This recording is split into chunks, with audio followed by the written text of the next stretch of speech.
ಮನೋಮಂಡಲವನ್ನು ದಾಟಿದ ಮೇಲೆ ಕೇಂದ್ರ ಮಂಡಲ ಬರುವುದು. ಈ ಕ್ಷೇತ್ರದಲ್ಲಿ ಅತ್ಯಂತ ಶ್ರೇಷ್ಠವಾದ ಪ್ರಜ್ಞಾನವಿರುವುದು. ನಾವು ಹೇಳಿದ್ವಲ್ಲ 4 ಸ್ತರದಲ್ಲಿ ಬರುತ್ತೆ ಅಂತ. ಸೊ 4ನೇ ಸ್ತರದ ಪ್ರಜ್ಞಾನ ಕೇಂದ್ರ ಮಂಡಲದಲ್ಲಿರುತ್ತೆ. ಅಲ್ಲಿ 13ನೇ ಬಿಂದುವಿನಲ್ಲಿ ನೋಡಿ, ಹಿಂದ್ಗಡೆ ನೆಕ್ಸ್ಟ್ ಪುಟದಲ್ಲಿ ಆಕೃತಿ 5 ಅದರಲ್ಲಿ ಚಿತ್ರ ತೋರಿಸಿದ್ದಾರೆ. ಎಂದಿನಂತೆ ಪಿಂಡ ಪ್ರದೇಶದಲ್ಲಿ ಹೇಗೆ ಒಂದು ರೀತಿ ಇರುತ್ತೋ ಅದಕ್ಕೆ ಉಲ್ಟಾ ಇರುತ್ತೆ. ಇದು ಮನೋಮಂಡಲದಲ್ಲಿ ನಮ್ಮ ಕೇಂದ್ರ ಮಂಡಲದಲ್ಲಿ ಬರ್ತಕ್ಕಂಥ ಪ್ರಜ್ಞಾನ ಅತ್ಯಂತ ಶ್ರೇಷ್ಠವಾದಂತ ಪ್ರಜ್ಞಾನ ಅಂತ ಕರೀತಾರೆ ಇದನ್ನ. Highest level of super consciousness. ಸಹಜ ಮಾರ್ಗದ 10 ನಿಯಮಗಳ ವ್ಯಾಖ್ಯಾನದಲ್ಲಿ ತಿಳಿಸಲಾದಂತೆ ಇಲ್ಲಿ ಮತ್ತೆ ವಿಲೋಮದ ಸಿದ್ಧಾಂತವು ಅನ್ವಯಿಸುವುದು. ಹೃದಯದ ಭಾಗದಲ್ಲಿರುವುದೆಲ್ಲ ಈ ಪ್ರದೇಶದಲ್ಲಿಯೂ ಇದೆ. ಡಾ3 ಎಂಬ ಬಿಂದುವು ಪ್ರಜ್ಞಾನದ ಚರಮಾವಸ್ಥೆಯಾಗಿದೆ. ಅಲ್ಲಿ ಎಲ್ಲವೂ ಕೊನೆಗೊಂಡು ಶೂನ್ಯದ ಸ್ಥಿತಿ ಇರುವುದು. ಇದು ಪ್ರಜ್ಞಾನದ ಅತ್ಯಂತ ಶ್ರೇಷ್ಠವಾದ ಸ್ಥಿತಿ. ಸೊ ಪ್ರಜ್ಞಾನದ ಪರಮ ಸ್ಥಿತಿ ಯಾವುದಿದೆ, ಚರ್ಮಸ್ಥಿತಿ ಅಥವಾ ಪರಮ ಎತ್ತರವಾದಂತಹ ಸ್ಥಿತಿ, ಅಲ್ಲಿ ಎಲ್ಲವೂ ಕೊನೆಗೊಂಡು ಶೂನ್ಯದ ಸ್ಥಿತಿ ಏರ್ಪಾಡಾಗುತ್ತೆ. ಇಂಥ ಪ್ರಜ್ಞಾನ ವಿಶೇಷವು ಭಗವದ್ ಅವತಾರಕ್ಕಾಗಿ ಮೀಸಲಾಗಿದೆ. ಬಹು ವಿರಳ ಮತ್ತು ಅಸಾಧಾರಣವಾದ ಹಲವು ಸಂದರ್ಭಗಳಲ್ಲಿ ಜಗತ್ತಿನ ಬದಲಾವಣೆಗಾಗಿ ಬಂದ ವಿಭೂತಿಗೂ ಇದನ್ನು ಕರುಣಿಸಲಾಗಿದೆ. ಭಗವದ್ ಅವತಾರದ ನಂತರ ಆತನ ಸ್ಥಾನವು ಬರುವುದು. ನಿಸರ್ಗದ ಕಾರ್ಯಕ್ಕಾಗಿ ಆತನು ವಸ್ತುತಃ ಅದೇ ಸ್ಥಾನವನ್ನು ಪಡೆದಿರುವನು. ಸೊ ಈಗ ವಿಶೇಷವಾದಂತ ವಿಭೂತಿ ಯಾರು ಬರ್ತಾರೆ, ಸ್ಪೆಷಲ್ ಪರ್ಸನಾಲಿಟಿ ಅಂತ ಏನ್ ಹೇಳ್ತೀವಿ, ಅವರು ಮತ್ತೆ ಭಗವದ್ ಅವತಾರ ಇವೆರಡಕ್ಕೂ ಇರ್ತಕ್ಕಂಥ ಸಂಬಂಧವನ್ನು ಹೇಳ್ತಾರೆ. ನಿಸರ್ಗದ ದೃಷ್ಟಿಕೋನದಲ್ಲಿ ನೋಡಿದಾಗ ಇಬ್ಬರಿಗೂ ಕೂಡ ಒಂದೇ ಸ್ಥಾನ ಇರುತ್ತೆ. ಆದ್ರೆ ಭಗವಂತನ ಅವತಾರದ ನಂತರ ಆತನ ಸ್ಥಾನವು ಬರುವುದು. ಒಂದು ರೀತಿ ನೋಡಿದಾಗ ಭಗವಂತನ ಅವತಾರ ಆದ್ಮೇಲೆ ಅದರದ್ದು ಕೆಳಗಿನ ಸ್ಥಾನ ಅವ್ರಿಗೆ ಬರುತ್ತೆ. ಇನ್ನೊಂದು ದೃಷ್ಟಿಯಲ್ಲಿ ನೋಡಿದಾಗ, ನಿಸರ್ಗದ ದೃಷ್ಟಿಯಿಂದ ನೋಡಿದಾಗ ಇಬ್ಬರಿಗೂ ಕೂಡ ಒಂದೇ ತರವಾದಂತ ಸ್ಥಾನ ಇರುತ್ತೆ. ಈಗ ನಿಸರ್ಗದಲ್ಲಿ ಆಮೂಲಾಗ್ರ ಪರಿವರ್ತನೆ ಆಗಬೇಕಾಗಿದೆ ಮತ್ತು ಈ ಕಾರ್ಯಕ್ಕಾಗಿ ವಿಭೂತಿಯೊಬ್ಬನು ಉದಯಿಸಿ ಸುಮಾರು 2.5 ವರ್ಷಗಳಿಂದ ಆ ಕಾರ್ಯದಲ್ಲಿ ತೊಡಗಿರುವವರಿಗೆ ಆಶ್ವಾಸನೆ ಕೊಡಬಲ್ಲೆ. ಜಗತ್ತಿಗೆ ಸಾಮಾನ್ಯವಾಗಿ ಅಜ್ಞಾತವಾಗಿಯೇ ಉಳಿದ ಹಾಗೂ ಆಧ್ಯಾತ್ಮಿಕ ಕ್ಷೇತ್ರದಲ್ಲಿ ಅತ್ಯುನ್ನತ ಮಟ್ಟದಲ್ಲಿರುವ ಇಂದಿನ ಮಹರ್ಷಿಗಳು ಈತನ ನಿರ್ದೇಶನದಂತೆ ಕೆಲಸ ಮಾಡುತ್ತಿದ್ದಾರೆ. ಇಷ್ಟೇ ಅಲ್ಲ, ಮುಂದಿನ ಕಾರ್ಯಕ್ಕಾಗಿ ವ್ಯಕ್ತಿಗಳು ತರಬೇತಿ ಹೊಂದುತ್ತಿದ್ದಾರೆ. ದರ್ಶನ ಶಕ್ತಿಯನ್ನು ಪಡೆದವರು ಆತನ ಕೆಲಸವನ್ನು, ಅದರ ಪರಿಣಾಮವನ್ನು ಅರಿಯಬಲ್ಲರು. ಮುಂದಿರುವ ಕೆಲಸವು ಬಹಳ ಮಹತ್ವದ್ದಾಗಿದ್ದು ಕೊನೆಗೆ ಅದರ ಪರಿಣಾಮವೇನೆಂದರೆ ಪರಿವರ್ತನೆ. ಸೊ ಪರಿವರ್ತನೆ ಮಾಡಬೇಕು ಅಂತ ಒಂದು ವಿಭೂತಿ ಆಲ್ರೆಡಿ ಕೆಲಸ ಮಾಡ್ತಿದ್ದಾರೆ ಅಂತ ಯಾರು ಹೇಳ್ತಿದಾರಲ್ಲ, ಅದು ಬಾಬೂಜಿನೇ. ವಿಭೂತಿ ಒಬ್ಬ 2.5 ವರ್ಷದಿಂದ ಕೆಲಸ ಮಾಡ್ತಿದ್ದಾರೆ ಅಂತ ಅವ್ರು ಈ ಪುಸ್ತಕ ಬರೆದಿದ್ದಾರೆ. ಇಲ್ಲಿ ಬರೆದಿದ್ದಾರೆ ನೋಡಿ, 2.5 ವರ್ಷಗಳೆಂದರೆ ಈ ಪುಸ್ತಕವು ಬರೆಯಲ್ಪಟ್ಟ ಕಾಲದಿಂದ, ಅರ್ಥಾತ್ ಇದು ಮೊಟ್ಟ ಮೊದಲು ಪ್ರಕಾಶಿತವಾದ ವರ್ಷಕ್ಕಿಂತ 1950 ಮೊಟ್ಟ ಮೊದಲು ಪ್ರಕಾಶಿತವಾದಂತ ವರ್ಷ, ಅದಕ್ಕಿಂತ 2.5 ವರ್ಷ 6 ವರ್ಷ ಹಿಂದೆ ಎಂದರೆ 1944ನೇ ಇಸ್ವಿಯಿಂದಲೂ ಸೃಷ್ಟಿಯ ಪರಿವರ್ತನೆಗಾಗಿ ಈ ವಿಭೂತಿ ಪುರುಷನು ಕಾರ್ಯೋನ್ಮುಖನಾಗಿದ್ದಾನೆ. ಹಾಗಾದ್ರೆ ಯಾರಂದ್ರೆ ಅದು ಬಾಬೂಜಿನೇ. ಇದಕ್ಕಾಗಿ ಆತನಿಗೆ ತುಂಬಾ ಸಮಯ ಹಿಡಿಯಬಹುದಾದರೂ ಪರಿಣಾಮವು ಅಪರಿಹಾರ್ಯವಾಗಿದೆ. ಅನಂತರ ಜಗತ್ತು ತನ್ನ ನಿಜ ರೂಪದಿಂದ ಶೋಭಿಸುವುದು. ಆತನ ಅಧೀನದಲ್ಲಿರುವ ನಿಸರ್ಗದ ವಿವಿಧ ಶಕ್ತಿಗಳು ಆತನು ಕ್ಷೇತ್ರವನ್ನು ಶುದ್ಧಗೊಳಿಸಿದ ನಂತರ ಆತನ ನಿರ್ದೇಶನದಂತೆ ಕೆಲಸದಲ್ಲಿ ತೊಡಗುವ ಕಾಲವು ಶೀಘ್ರದಲ್ಲಿಯೇ ಬರಲಿದೆ. ಇದನ್ನು ಅನ್ಲೈನ್ ಮಾಡ್ಕೊಳ್ರಿ.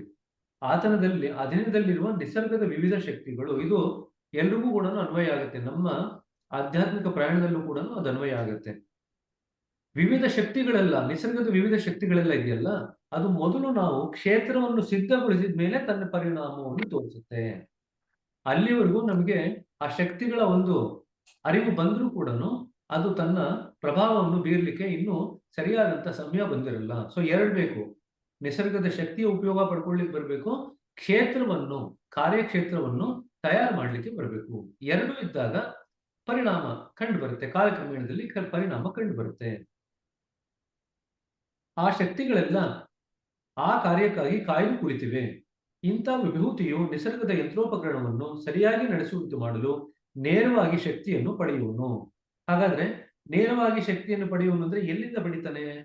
ಕೇಂದ್ರದಿಂದ ಪಡಿತಾನೆ. ಸೊ ಈ ವಿಭೂತಿ ಕೇಂದ್ರದಿಂದ ನೇರವಾಗಿ ಶಕ್ತಿಯನ್ನು ಪಡ್ಕೊಂಡು ಅದರ ಸಹಾಯದ ಮುಖಾಂತರ ನಿಸರ್ಗದ ಯಂತ್ರೋಪಕರಣ ಏನಿದೆ ಅದು ಸರಿಯಾದಂತ ರೀತಿಯಲ್ಲಿ ನಡೆಯುವ ಹಾಗೆ ಅದನ್ನ ಸರಿಪಡಿಸ್ತಾನೆ. ಶ್ರೇಷ್ಠವಾದಂತಹ ಅತೀಂದ್ರಿಯ ದರ್ಶನ ಶಕ್ತಿಯುಳ್ಳ ಮಹಾತ್ಮರೊಂದಿಗೆ ವ್ಯವಹರಿಸುವ ಶಕ್ತಿಯುಳ್ಳ ಮಹಾತ್ಮರು ಆ ವಿಭೂತಿಯೊಂದಿಗೆ ನೇರವಾಗಿ ಸಲ್ಲಾಪಿಸಿಯಾಗಲಿ ನಿಸರ್ಗವನ್ನು ವೀಕ್ಷಿಸಿ ಆಗಲಿ ಈ ಸಂಗತಿಗಳನ್ನು ಮನಗಾಣಬಹುದು.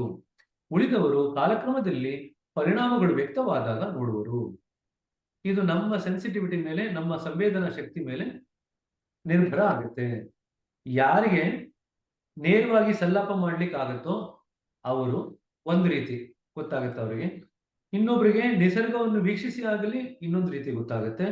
ಮೂರನೇವರಿಗೆ ಕಾಲಕ್ರಮೇಣದಲ್ಲಿ ಪರಿಣಾಮಗಳನ್ನು ವ್ಯಕ್ತವಾದಾಗ ನೋಡ್ಕೊಂಡು ಅವರಿಗೆ ಗೊತ್ತಾಗುತ್ತೆ, ಓ ಇಲ್ಲಿ ಯಾರೋ ಕೆಲಸ ಮಾಡ್ತಿದ್ದಾರೆ ಅಂತ ಕಾಲಕ್ರಮೇಣದಲ್ಲಿ ಅವ್ರಿಗೆ ಗೊತ್ತಾಗುತ್ತೆ. ಇದು ನಮ್ಗೆ ಆಧ್ಯಾತ್ಮದಲ್ಲಿ ನಮ್ಮ ಸಂವೇದನಾ ಶಕ್ತಿ ಎಷ್ಟಿರುತ್ತೋ ಅದ್ರ ಪ್ರಕಾರ ಇಲ್ಲೂ ಕೆಲಸ ನಡೆಯುತ್ತೆ. ನಮಗೂ ಕೂಡ ಒಂದು ಬೈಠಕ್ನಲ್ಲಿ ಕೆಲವೊಮ್ಮೆ ಏನಾಯ್ತು ಅಂತ ಗೊತ್ತಾಗತ್ತೆ, ನೇರವಾಗಿನೇ ಗೊತ್ತಾಗತ್ತೆ.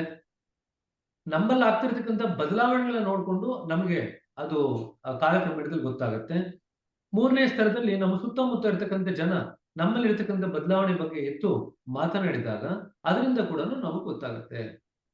ಸಾಮಾನ್ಯವಾಗಿ ಮೂರನೇ ಸ್ತರದ ಸಂವೇದನಾ ಶಕ್ತಿ ಬಹಳಷ್ಟು ಮಂದಿಗೆ ಇರುತ್ತೆ.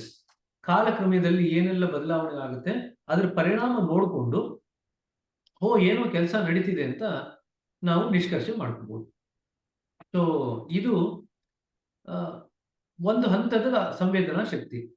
ಕಾಲಕ್ರಮೇಣದಲ್ಲಿ ನಾವು ಸೂಕ್ಷ್ಮತೆ ಬೆಳೆಸ್ಕೊಳ್ತಾ ಹೋಗ್ತಿದ್ದಂಗೆನೆ ಬೈಠಕ್ನಲ್ಲಿ ಏನಾಯ್ತು, ಬೈಠಕ್ನಲ್ಲಿ ಆಗಿರ್ತಕ್ಕಂಥ ಕೆಲಸಕ್ಕೆ ತಕ್ಕಂಗೆ ನಾವು ಹೇಗೆ ಅದರ ಜೊತೆಗೆ ನಾವು ಕೋಆಪರೇಟ್ ಮಾಡಿಕೊಂಡು ಅದನ್ನ ನಾವು ಹೆಚ್ಚಿಗೆ ಪರಿಣಾಮಕಾರಿಯಾಗಿ ವೇಗವಾಗಿ ಅದನ್ನ ನಾವು ಜೀರ್ಣಿಸ್ಕೋಬಹುದು. ಮುಂದಿನ ಹಂತಕ್ಕೆ ಬರಲಿಕ್ಕೆ ನಾವು ಎಷ್ಟು ಬೇಗ ನಮ್ಮ ಜೀವನ ಶೈಲಿನ ಬದಲಾವಣೆ ಮಾಡಿಕೊಂಡು ನಾವು ಅದನ್ನ ಬೇಗ ಬರುವಂತೆ ಮಾಡ್ಕೋಬಹುದು. ಇದೆಲ್ಲವೂ ಕೂಡ ನೇರವಾಗಿ ಯಾರಿಗೆ ಗೊತ್ತಾಗುತ್ತೋ ಅವರಿಗೆ ಈ ವಿಚಾರಗಳು ಗೊತ್ತಾಗುತ್ತೆ. ಸೊ ಇದು ಎರಡನೇ ರೀತಿ. ಈಗ ಮತ್ತೆ ಮೂಲ ವಿಷಯಕ್ಕೆ ಬರೋಣ. ಇಲ್ಲಿ ನಮ್ಮ ಚಟುವಟಿಕೆಗಳೆಲ್ಲ ಕೊನೆಗೊಂಡು ನಾವೀಗ ಶುದ್ಧ ರೂಪದಲ್ಲಿ ಭಗವತ್ ಕ್ಷೇತ್ರವನ್ನು ಪ್ರವೇಶಿಸಿದ್ದೇವೆ. ಸೆಂಟ್ರಲ್ ರೀಜನ್ ಎಂಟರ್ ಆಯ್ತು ಅಂತಂದ್ರೆ ಭಗವತ್ ಕ್ಷೇತ್ರ ಅಂತ ಕರೀತಾರೆ ಬಾಬೂಜಿ ಅವರದನ್ನ. It's a divine region, divine kingdom. ಅಲ್ಲಿಗೆ ಎಂಟರ್ ಆಗಿದ್ದೀವಿ. ನಾವೆಲ್ಲರೂ ಇವಾಗ ಪರಿಪೂರ್ಣವಾಗಿ ಶುದ್ಧ ರೂಪದಲ್ಲಿ ಇದ್ದೇವೆ. ಪರಿಪೂರ್ಣವಾದಂತ ಶುದ್ಧ ರೂಪ ನಮಗೆ ಎಲ್ಲಿ ಬರುತ್ತೆ ಅಂದ್ರೆ 12ನೇ ಬಿಂದುವಿನಲ್ಲಿ ಬರುತ್ತೆ. 12ನೇ ಬಿಂದುವಿನಲ್ಲಿ ನಾವು ಪರಿಪೂರ್ಣವಾದಂತ ಶುದ್ಧ ರೂಪದಲ್ಲಿ ನಾವು ಇರ್ತೀವಿ. ಸಾರೂಪ್ಯತ ಅಲ್ಲಿ ಬರುತ್ತೆ. ಸಾರೂಪ್ಯದ ಚರಮಸೀಮೆ ಅದು. ಸಾರೂಪ್ಯದ ಚರಮಸೀಮೆ ಅಲ್ಲಿ ಬರಲಿಲ್ಲ ಅಂದ್ರೆ ನಮಗೆ ಮುಂದಿನ ಹಂತದಲ್ಲಿ ಸಾಯುಜ್ಯತೆ ಆಗಲಿಕ್ಕೆ ಆಗೋದಿಲ್ಲ. ನಾವು ಗುರಿಯನ್ನು ಮುಟ್ಟಿ ಅದರಲ್ಲಿ ಪ್ರವೇಶ ಹೊಂದಿದ್ದೀವಿ. ಇನ್ನು ಕೇಂದ್ರದವರೆಗೂ ಹೋಗಿಲ್ಲ, ಕೇಂದ್ರ ಮಂಡಲದ ಒಳಗಡೆ ಹೋಗಿದ್ದೀವಿ. ಆತ್ಮ ಸಾಕ್ಷಾತ್ಕಾರವಾಗಿದೆ. ಇದನ್ನ ಅಂಡರ್ಲೈನ್ ಮಾಡ್ಕೊಳ್ಳಿ. ಗುರಿಯನ್ನು ಮುಟ್ಟಿ ಅದರಲ್ಲಿ ಪ್ರವೇಶ ಹೊಂದಿದ್ದೀವಿ, ಆತ್ಮ ಸಾಕ್ಷಾತ್ಕಾರವಾಗಿದೆ. ಹಾಗಾದ್ರೆ ಆತ್ಮ ಸಾಕ್ಷಾತ್ಕಾರ ಬೇರೆ, ನಾವಿನ್ನು ಕೇಂದ್ರದವರೆಗೂ ಹೋಗೋದು ಬೇರೆ. ಈಗ ಕೇಂದ್ರ ಮಂಡಲದಲ್ಲಿ ಏನಾಗುತ್ತೆ ಅದನ್ನೆಲ್ಲ ನಾವು ವಿವರವಾಗಿ ತಿಳ್ಕೊಳ್ತು ಅಂದ್ರೆ ಆತ್ಮ ಸಾಕ್ಷಾತ್ಕಾರಕ್ಕೂ ಮತ್ತು ಮುಂದಿನ ಹಂತದ ಸ್ಥಿತಿ ಏನಿದೆ ಅದರ ನಡುವೆ ಇರ್ತಕ್ಕಂಥ ವ್ಯತ್ಯಾಸ ನಮಗೆ ಗೊತ್ತಾಗುತ್ತೆ. ಸೊ ಇದು ಎರಡು ಬೇರೆ ಬೇರೆ. ಇದು ದಾಜಿ ಅವರು ಹಾರ್ಟ್ಫುಲ್ನೆಸ್ ವೇಲಿ ಒಂದು ಪ್ರಶ್ನೆ ಹಾಕಿ ಬಿಟ್ಬಿಡ್ತಾರೆ. ಈ self realization is the same as God realization or something different ಅಂತ ಒಂದು ಪ್ರಶ್ನೆ ಹಾಕಿ ಕಡೆಯಾಗಿ ಬಿಟ್ಬಿಡ್ತಾರೆ. ಅದು it's a topic for some other day ಅಂತ ಹೇಳಿ ಸುಮ್ಮನಾಗ್ಬಿಡ್ತಾರೆ. ಇಲ್ಲಿ ಬಾಬೂಜಿ ಅವರು ಆ ಪ್ರಶ್ನೆಗೆ ಉತ್ತರ ಕೊಡ್ತಾರೆ. ಈ ಇಡೀ ಚಾಪ್ಟರ್ ಏನಿದೆ, ಅಧ್ಯಾಯ ಏನಿದೆ, ಆ ಒಂದು ಪ್ರಶ್ನೆಗೆ ಉತ್ತರ ಕೊಡುವಂತ ಒಂದು ರೀತಿನಲ್ಲಿ ಇದೆ. 13ನೇ ಪಾಯಿಂಟ್ ಎಂಟರ್ ಆಗಿದ ತಕ್ಷಣನೇ ಆತ್ಮ ಸಾಕ್ಷಾತ್ಕಾರವಾಯಿತು. ಆತ್ಮ ಸಾಕ್ಷಾತ್ಕಾರ ಆದ್ಮೇಲೆ ನಾವು we have entered the central region. Once you enter into the central region, you have had self-realization. Self-realization is the state when you have the state of a living dead. So when people talk about the state of living dead condition, it is only when you enter into the central region. But before you enter into the central region, you have to be in a state of sarupyata. That means you have to take the same form as God. Only then you can enter into the godly region, which is the central region. Then the last thing which is kind of now left is sayujjata, which is the union, the merger. Now, that is the entire description that is given in this particular chapter. What exactly happens after we enter the central region? Now, if entering the central region is the self-realization, then what happens? What is the next part of our journey? That is something that we have to kind of go on grasping on. ಹೃದಯ ಮಂಡಲದಲ್ಲಿರುವ ಪ್ರಜ್ಞೆ ಹಾಗೂ ಮನೋಮಂಡಲದಲ್ಲಿ ಬೇರು ಬಿಟ್ಟಿರುವ ಅದರ ಮೂಲ ಶಕ್ತಿಗಿಂತ ನಾವು ಬಹಳ ಮೇಲ್ಮಟ್ಟದಲ್ಲಿ ಇದ್ದೇವೆ. ಈಗ ನಾವು ಕೊನೆಯಿಲ್ಲದ ಪುನರ್ಜನ್ಮದ ಚಕ್ರದಿಂದ ಮುಕ್ತರಾಗಿರುವೆವು. It's only when we enter into this particular state we do not have to take any rebirth. ನಾವು ರೀಬರ್ತ್ ಅಂದ್ರೆ ಇನ್ ಎನಿ ಲೋಕ. ಹಾಗಾದ್ರೆ ನಾವು 6ನೇ ಬಿಂದುಗೆ ಬಂದಾಗ ನಮ್ಗೆ ಲಿಬರೇಷನ್ ಮುಕ್ತಿ ಸಿಕ್ತು ಅಂತ ಹೇಳಿದ್ವಲ್ಲ, ಅವಾಗ್ಲೂ ಈ ಜೀವನ ಮೃತ್ಯುವಿನ ಚಕ್ರದಿಂದ ನಾವು ಪಾರಾದ್ವಿ ಅಂತ ಅನ್ಕೊಳ್ತೀವಲ್ಲ, ಹೌದು, ಅಲ್ಲಿ ಒಂದ್ ಹಂತದವರೆಗೂ ಬರ್ತೀರಾ, ಮಾಯದ ಪ್ರದೇಶಕ್ಕೆ ಮತ್ತೆ ವಾಪಸ್ ಬರಲ್ಲ.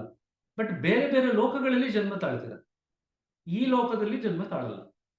ಮುಕ್ತಿಯಾದಾಗ ಕಾಲಕ್ರಮೇಣದಲ್ಲಿ ನೀವು ಮುಂದುವರಿತಾ ಬೆಳೆದಂತೆ ಕೂಡ ಏನಾಗತ್ತಂದ್ರೆ ಯಾವುದೇ ಲೋಕದಲ್ಲಿ ನೀವು ಜನ್ಮ ತಾಳುವಂತ ಅಗತ್ಯ ಬರಲ್ಲ.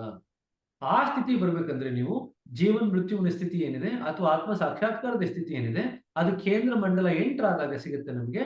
ಆ ಸ್ಥಿತಿ ಬಂದ್ಬಿಡ್ತು ಅಂದ್ರೆ ಯಾವ ಲೋಕದಲ್ಲೂ ಕೂಡ ನಾವು ಮತ್ತೆ ಜನನ ತಾಳುವಂತ ಅಗತ್ಯ ಇಲ್ಲ. So we enter the 6th point and we call the 6th point as the state of liberation. Now, state of liberation means that you are not going to be born in this loka, in this universe, at this level of consciousness. But you can be born at other higher levels of consciousness, places where it is in tune with slightly higher levels of consciousness. And from the 6th point onwards, if we qualify the 6th point, our journey is automatic as we progress to higher stages of consciousness. So we are still born in other lokas which are at higher levels of consciousness. But here Babaji is now saying that if you get Atma Sakshatkara, if you enter into this state of the central region, you are not going to be born in any loka, in any level of consciousness. The simple reason is now you have actually crossed the region of the consciousness. Now you are in the potentiality of the consciousness. You are no longer in the realm of consciousness. You have crossed it. You have crossed the realm of the ego. You have crossed the realm of the mind. You have crossed the realm of the consciousness. So you will not be born in any other lokas, higher levels of consciousness, because you have crossed all. You are now existing in the divine kingdom. ಜನರು ಈ ಘಟ್ಟವನ್ನು ಸತ್ಯ. Many people talk about this particular stage as truth. ಸತ್ಯ ಅಂತ ಕರಿತಾರೆ ಇದನ್ನ. ಆದರೆ ನಾವು ಸೇರಿದುದು ಸತ್ಯವನ್ನಲ್ಲ. ಸತ್ಯವು ಬಹಳ ದೂರ ಹಿಂದುಳಿದಿದ್ದು ಈಗ ನಾವು ಅದರಲ್ಲಿ ನೆಲೆಸಿರುವುದಿಲ್ಲ. What now Babuji is trying to point out is that we have crossed the realm of the truth. Many people call this particular stage as truth. He is now trying to differentiate what is the stage of truth and what is this region that he is talking about, the central region. ಸತ್ಯದ ಅರ್ಥವು ಏನಾದರೂ ಒಂದು ಇರುವಿಕೆಯನ್ನು ಸೂಚಿಸುತ್ತದೆ. Normally when we talk about truth, it indicates some degree of presence of something. So ಅದನ್ನ ಮತ್ತೆ ಹೇಳ್ತೀನಿ, ಸತ್ಯದ ಅರ್ಥವು ಏನಾದರೂ ಒಂದರ ಇರುವಿಕೆಯನ್ನು ಅಂದ್ರೆ ಪ್ರೆಸೆನ್ಸ್ ಸೂಚಿಸುತ್ತದೆ. ಆದರೆ ಇಲ್ಲಿ ಅದಿಲ್ಲ. ನಿಜವಾಗಿ ಸತ್ಯವು ಶೂನ್ಯವೆಂದು ವರ್ಣಿಸಲಾದ ಸ್ಥಿತಿಯ ಅವಶೇಷ. It's A reflection. ಟ್ರೂತ್ ಅಂತ ಏನ್ ಹೇಳ್ತೀವಲ್ಲ, ಅದು ಶೂನ್ಯದ ಸ್ಥಿತಿ ಅಂತ ನಾವೇನ್ ಕರಿತೀವಿ, ಅದರದ್ದು ರಿಫ್ಲೆಕ್ಷನ್ ಟ್ರೂತ್. ಹೆಚ್ಚು ಸ್ಪಷ್ಟಪಡಿಸಬೇಕಾದರೆ ಪ್ರಜ್ಞೆಯ ಸ್ಥಿತಿಯಲ್ಲಿ ಕಾಣುವುದನ್ನೆಲ್ಲ ಜನರು ಸತ್ಯವೆಂದು ಹೊಗಳುವರು. ಆದರೆ ಪ್ರಜ್ಞೆಯು ನಮ್ಮ ಗುರಿಯಲ್ಲ, ಅದು ಕೇವಲ ಮಕ್ಕಳ ಆಟಿಕೆಯ ವಸ್ತುವಾಗಿದೆ. ಪ್ರಜ್ಞೆಯು ಎಲ್ಲಿ ತನ್ನ ನೈಜ ರೂಪವನ್ನು ತಾಳಿರುವುದೋ ಆ ಬಿಂದುವನ್ನು ನಾವು ಮುಟ್ಟಬೇಕಾಗಿದೆ. ಯಾವುದರಿಂದ ಔಷಧಿಗಳು ಸಿದ್ಧವಾಗುವವೋ ಆ ಮೂಲಾರ್ಕವನ್ನು ನಾವು ಶೋಧಿಸಬೇಕಾಗಿದೆ. ಪ್ರಜ್ಞೆಯನ್ನು ಸೃಷ್ಟಿಸುವ ಶಕ್ತಿಯನ್ನು ನಾವು ಶೋಧಿಸುತ್ತಿದ್ದೇವೆ. ಅದೂ ಇಲ್ಲದಂತಾಗ ನಾವು ಶುದ್ಧ ಸರಳ ಸತ್ಯದ ದಂಡೆಗೆ ಬಂದಿರುವುದು. ಈ ತತ್ವವು ಶಬ್ದಗಳಿಂದ ಸರಿಯಾಗಿ ವರ್ಣಿಸಲು ಬಾರದಷ್ಟು ಸೂಕ್ಷ್ಮವಾಗಿದೆ. ಸೊ ನಾವು ಮುಂದಿನ ಹಂತಕ್ಕೆ ಹೋಗ್ಬೇಕಾದ್ರೆ ಸತ್ಯವನ್ನು ದಾಟಿ ಹೋಗ್ಬೇಕಾಗತ್ತೆ. We have to look for the magic tincture. ಯಾವ ಮೂಲ ಅರ್ಕ ಯಾವ ಮೂಲ ಒಂದು ಔಷಧಿಯಿಂದ ಬೇರೆ ಎಲ್ಲ ಔಷಧಿಗಳು ತಯಾರಾಗುತ್ತೋ ಆ ಮೂಲ ಔಷಧಿಗೆ ನಾವು ಬರಬೇಕಾಗಿದೆ. ಅಂದ್ರೆ ಪ್ರಜ್ಞೆಯ ಮೂಲ ಸ್ಥಿತಿ ಏನಿದೆ ಆ ಮೂಲ ಸ್ಥಿತಿಗೆ ಬಂದು ಪ್ರಜ್ಞೆಯನ್ನು ಸೃಷ್ಟಿಸ್ತರ್ಕ ಇರ್ತಕ್ಕಂಥ ಆ ಶಕ್ತಿ ಇದೆಯಲ್ಲ ಆ ಸ್ಥಿತಿಗೆ ನಾವು ಬರಬೇಕಾಗಿದೆ. ಮೂಲ ಶಕ್ತಿಯನ್ನು ಹುಡುಕಬೇಕು ನಾನು ಹೇಳುವುದರ ಅರ್ಥವಾಗಿದೆ. ಅದರ ಮೂಲವಾವುದು ಅಥವಾ ಅದು ಎಲ್ಲಿಂದ ಬರುವುದು? ನಿಜವಾಗ ಯೋಗಿಯ ವಿಶ್ರಾಮಧಾಮವಾದ ತಮದಿಂದ ಅದು ಉದ್ಭವಿಸುವುದು. ಇದನ್ನ ಅನ್ಲೈನ್ ಮಾಡ್ಕೊಳ್ರಿ. ಮೂಲ ವಸ್ತು ಮೂಲ ಶಕ್ತಿ ಅಂತ ಕರಿತಾ ಇದಾರಲ್ವಾ, ಆ ಮೂಲಾರ್ಕ ಅಂತ ಏನ್ ಬರೆದ್ರು ಅದು ಎಲ್ಲಿಂದ ಉದ್ಭವಿಸುತ್ತೆ? ಅದು ತಮದಿಂದ ಉದ್ಭವಿಸುತ್ತೆ. ಅದು ತ್ರಿಗುಣಗಳಲ್ಲಿ ಒಂದಾದ ತಮವಲ್ಲ. ಇದನ್ನ ಅನ್ಲೈನ್ ಮಾಡ್ಕೋಬೇಕು. ತ್ರಿಗುಣಗಳಲ್ಲಿ ನಾವು ಮಾತಾಡ್ತೀವಿ ಸತ್ವಗುಣ, ರಜಸ್ಸು ಗುಣ ಮತ್ತು ತಮೋಗುಣ ಅಂತ. ಆ ತಮ ಅಲ್ಲ ಇದು. ಇದು ಅದಕ್ಕಿಂತ ಉನ್ನತ ಮಟ್ಟದ ಸ್ಥಿತಿಯಲ್ಲಿ ತ್ರಿಗುಣಗಳನ್ನು ದಾಟಿರ್ತಕ್ಕಂಥ ಸ್ಥಿತಿಯಲ್ಲಿ ಇರ್ತಕ್ಕಂಥ ತಮದ ಸ್ಥಿತಿ. ಹೆಸರು ಒಂದೇ. ಇಲ್ಲಿ ತಮಸ್ಸು ಅಂತ ಕರಿತೀವಿ, ಅಲ್ಲಿ ತಮ ಅಂತ ಕರಿತೀವಿ. ಎರಡು ಒಂದೇ ತರ ನಮಗೆ ಅನುಕರಣೀಯವಾಗಿದ್ದರೂ ಕೂಡ ಎರಡೂ ಸ್ಥಿತಿಗಳು ಬೇರೆ ಬೇರೆ, ಎರಡು ಪದಗಳು ಬೇರೆ ಬೇರೆ. ಅದನ್ನ ನಾವು ತಮಸ್ಸು ಅಂತ ಕರೆಯಲ್ಲ, ತಮದ ಸ್ಥಿತಿ ಅಂತ ಕರಿತೀವಿ. ಕೆಳಗಡೆ ಇರ್ತಕ್ಕಂಥ ಗುಣಕ್ಕೆ ನಾವು ತಮಸ್ಸಿನ ಗುಣ ಅಂತ ಕರಿತೀವಿ. ಸೊ ಸತ್ವಗುಣ, ರಜಸ್ಸಿನ ಗುಣ, ತಮಸ್ಸಿನ ಗುಣ. ಆ ಸ್ಥಿತಿನಲ್ಲಿ ನೋಡಿದಾಗ ತಮಸ್ಸು ಅತ್ಯಂತ ಕೆಳಗಿನ ಸ್ತರ, ತಮದ ಸ್ಥಿತಿ ಏನಿದೆ ಅತ್ಯಂತ ಉನ್ನತ ಅವಸ್ಥೆಯ ಸ್ತರ ಅದು. ಆದರೆ ಸಹಜ ಮಾರ್ಗದ 10 ನಿಯಮಗಳ ವ್ಯಾಖ್ಯಾನವೆಂಬ ನನ್ನ ಪುಸ್ತಕದಲ್ಲಿ ವರ್ಣಿಸಲಾದ ಸ್ಥಿತಿಯನ್ನು ಸೂಚಿಸುವ ಪದವಾಗಿದೆ. ಮುಕ್ತಾತ್ಮರು ತಮ್ಮ ತಮ್ಮ ಅಂತಸ್ತಿಗನುಸಾರವಾಗಿ ಈ ನಿಜ ಸ್ಥಿತಿಯನ್ನು ಭಾಗಿಗಳಾಗಿರುವರು. All the liberated soul are existing at this particular level. Liberated souls ಅಂದ್ರೆ people who have been liberated and who have self realized. ಎರಡು ಆಗಿರ್ತಕ್ಕಂಥವ್ರು. ಈ ಲಿಬರೇಷನ್ ಅಂತ ಅನ್ಕೊಂಡಾಗ ಬರೀ 6ನೇ ಪಾಯಿಂಟ್ ಬಂದಿರೋರಲ್ಲ, 6ನೇ ಪಾಯಿಂಟು ಆಗಿರೋರು, 13ನೇ ಪಾಯಿಂಟ್ ಯಾವ ಸೆಲ್ಫ್ ರಿಯಲೈಸೇಷನ್ ಸ್ಟೇಟ್ ಇದೆಯಲ್ಲ ಆ ಸ್ಟೇಟ್ ಅನ್ನು ಗಳಿಸ್ಕೊಂಡಿರೋರು ಎಲ್ಲರೂ ಕೂಡ they all exist at this level. ಅವರವರ ಅಂತಸ್ತಿಗೆ ಅನುಸಾರವಾಗಿ ಈ ನಿಜ ಸ್ಥಿತಿಯಲ್ಲಿ ಭಾಗಿಯಾಗಿರುವರು. ಕೆಲ ತತ್ವಜ್ಞಾನಿಗಳು ತಿಳಿಯುವಂತೆ ಮುಕ್ತಾತ್ಮರು ಪ್ರತ್ಯಕ್ಷ ಪ್ರಜ್ಞೆಯನ್ನು ಹೊಂದಿರದೆ ಕೇವಲ ಪ್ರಜ್ಞೆಯ ಬೀಜವನ್ನು ಮಾತ್ರ ಪಡೆದಿರುವುದೆಂಬುದನ್ನು ತಪ್ಪು ಗ್ರಹಿಕೆಯಾಗಿದೆ. ನಿಸ್ಸಂದೇಹವಾಗಿ ಮುಕ್ತಾತ್ಮರು ತಮ್ಮ ಸಾಮರ್ಥ್ಯವನ್ನು ಎಷ್ಟರ ಮಟ್ಟಿಗೆ ಬೆಳೆಸಿಕೊಂಡಿರುವರೆಂದರೆ ಅವರು ಪ್ರಜ್ಞೆ ಹಾಗೂ ಅದರ ಬೀಜ ಎರಡನ್ನೂ ತಮಗೆ ಬೇಕಾದ ರೀತಿಯಲ್ಲಿ ಉಪಯೋಗಿಸಬಲ್ಲವರಾಗಿದ್ದರು ಅವೆರಡಕ್ಕಿಂತ ಮೇಲಿನ ಮಟ್ಟದಲ್ಲಿ ಇರುವರು. ಇದು ಎರಡನ್ನು ಅನ್ಲೈನ್ ಮಾಡ್ಕೊಳ್ರಿ. ಕೆಲವು ತತ್ವಜ್ಞಾನಿಗಳು ಏನಂತಾರೆ ಅಂದ್ರೆ ಈ ಮುಕ್ತಾತ್ಮರು ಪ್ರಜ್ಞೆಯ ಒಂದು ಸ್ತರದಲ್ಲಿದ್ದಾರೆ ಅಂತ ಹೇಳ್ತಾರೆ ಕೆಲವರು. ಕೆಲವರು ಏನ್ ಹೇಳ್ತಾರೆ, ಪ್ರಜ್ಞೆಯ ಬೀಜ ರೂಪದ ಸ್ತರ ಏನಿದೆ ಆ ಸ್ತರದಲ್ಲಿ ಇರ್ತಾರೆ ಅಂತ ಹೇಳ್ತಾರೆ. ಬಾಬೂಜಿ ಅವರು ಏನ್ ಹೇಳ್ತಾ ಇದ್ದಾರೆ ಅಂದ್ರೆ ಈ ಮುಕ್ತಾತ್ಮರು ಪ್ರಜ್ಞೆಯ ಸ್ಥಿತಿಯನ್ನಾಗಲಿ ಪ್ರಜ್ಞೆಯ ಬೀಜದ ಸ್ಥಿತಿಯನ್ನಾಗಲಿ ಇವೆರಡನ್ನು ತಮ್ಮ ಇಚ್ಛೆ ಬಂದ ಹಾಗೆ ಉಪಯೋಗಿಸಲು ಶಕ್ತಿ ಉಳ್ಳವರಾಗಿರ್ತಾರೆ. ಇವೆರಡನ್ನು ದಾಟಿದ ಸ್ಥಿತಿಯಲ್ಲಿ ಅವರು ಇರ್ತಾರೆ ಮತ್ತು ಆಗ ಮಾತ್ರವೇ ಮುಕ್ತಿಯು ಸಾಧ್ಯವಾಗುವುದು. ನಿಮ್ಮಲ್ಲಿ ಬೀಜವಿದ್ದರೆ ಶೂನ್ಯಾವಸ್ಥೆಯ ಕಲ್ಪನೆಯಿಂದ ಬಹುದೂರವಿರುವುದೆಂದು ಅರ್ಥವಾಯಿತು. ಸೊ ಪ್ರಜ್ಞೆಯ ಬೀಜದ ಸ್ಥಿತಿ ಕೂಡ ಇನ್ನೂ ನಿಮಗೆ ಇದೆ ಅಂದ್ರೆ ನೀವು ಶೂನ್ಯದ ಸ್ಥಿತಿಯಿಂದ ಇನ್ನೂ ದೂರ ಇದ್ದೀರಾ ಅಂತ. ಅಲ್ಲಿಗೆ ನೋಡಿ 13ನೇ ಪಾಯಿಂಟ್ ಎಂಟರ್ ಆದಾಗ ಪ್ರಜ್ಞೆಯ ಸ್ಥಿತಿ ದಾಟಿದ್ದೀರಾ, ಪ್ರಜ್ಞೆಯ ಬೀಜದ ರೂಪಕ್ಕೆ ಬಂದಿದ್ದೀರಾ. ಆದ್ರೆ ಶೂನ್ಯದ ಸ್ಥಿತಿಗೆ ಇನ್ನೂ ಬಂದಿಲ್ಲ.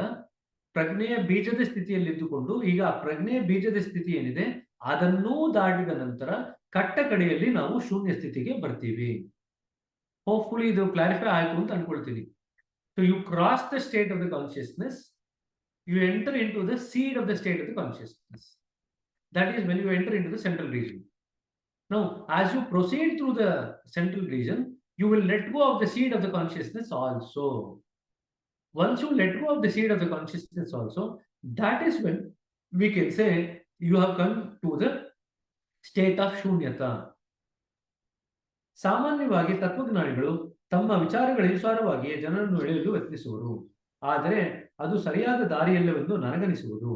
ಆತ್ಮ ಸಾಕ್ಷಾತ್ಕಾರದಲ್ಲಿ ಪ್ರತ್ಯಕ್ಷಾನುಭವವೇ ಸಹಕಾರಿಯಾಗಿರುವುದು.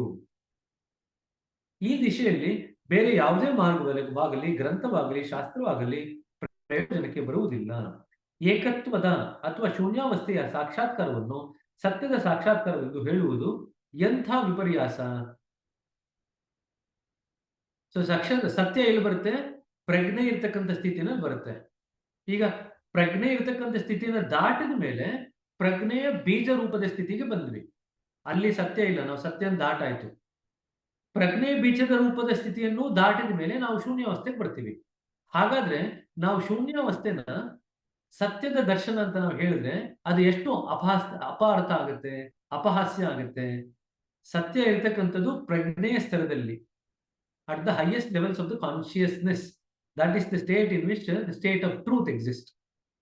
You cross that and then you enter into the state of the seed of the consciousness. Then you cross that also. Then you enter into the center. When you enter into the center, that is the highest. Now comparing the state at the center with the state of the truth is really a very wrong comparison. This is what Babuji is talking about. ಸತ್ಯದ ಸಾಕ್ಷಾತ್ಕಾರವನ್ನು ಹೇಳುವುದು ಎಂಥ ವಿಪರ್ಯಾಸ. ಸತ್ಯಕ್ಕೆ ತನ್ನದೇ ಆದ ಒಂದು ವ್ಯಾಖ್ಯೆ ಇದೆ, ಆದರೆ ನಾವು ಕಟ್ಟಕಡೆಗೆ ತಲುಪಬೇಕಾದುದು ಎಲ್ಲದರ ಆಚೆ ಇದೆ. So the truth, the stage of truth is way below. So ನಾವು ಬಾಬುಜಿ ಇವಾಗ ಏನ್ ಮಾಡ್ತಿದ್ದಾರೆ ಅಂದ್ರೆ, is trying to give you the difference between truth realization, self realization and the realization of the state of the shunya. He is giving you three different things now. Truth realization is at the level of consciousness. Self-realization is after you have crossed the region of the consciousness, entered into the seed of the consciousness. Then as you proceed further in the central region, you come near the center, there you have an experience of the state of the shunyata or nothingness. These are three different states. Although many philosophers and spiritual people talk about all the three as one state only. So he is trying to differentiate between these three states now. ಕೇಂದ್ರ ಮಂಡಲದ ಶೋಧಕ್ಕಿಂತ ಮುಂಚೆ ಪ್ರತಿಯೊಬ್ಬರ ಮನಸ್ಸಿನಲ್ಲಿಯೂ ಸತ್ಯವೇ ಪ್ರಧಾನವಾಗಿತ್ತು. ಸತ್ಯವು ಎಲ್ಲೆಡೆಯಲ್ಲಿಯೂ ಇದೆ, ಅದು ಮಾನವ ಜೀವನದ ವಿಕಾಸದ ಪ್ರತಿಯೊಂದು ಘಟ್ಟದಲ್ಲಿಯೂ ಇದೆ. ಆಧ್ಯಾತ್ಮ ವಿಜ್ಞಾನದಲ್ಲಿ ಪದಾರ್ಥಗಳ ಸತ್ಯತೆಯನ್ನು ತೋರಿಸಲು ಜನರು ಸಾಮಾನ್ಯವಾಗಿ ಈ ಪದವನ್ನು ಬಳಸುವರು. ಭೌತ ವಸ್ತುವಿನಿಂದ ದೂರವಾದ ಯಾವುದೇ ಪದಾರ್ಥವನ್ನು, ಅರ್ಥಾತ್ ಭೌತಿಕತ್ವವು ಮುಗಿದ ನಂತರ ಉಳಿದವೆಲ್ಲವನ್ನು ಸತ್ಯವೆಂದು ಹೇಳಬಹುದು. ಇನ್ನೊಂದು ರೀತಿ ಡಿಫಿನೇಷನ್ ಕೊಡ್ತಾ ಇದ್ದಾರೆ. When the physical form is crossed, any state beyond the physical form, you can call that as a state of truth ಅಂತ ಹೇಳ್ತಾ ಇದ್ದಾರೆ. ಆದರೆ ಇವೆರಡೂ ಕೊನೆಗೊಂಡಾಗ ನೀವು ಏನನ್ನುವಿರಿ?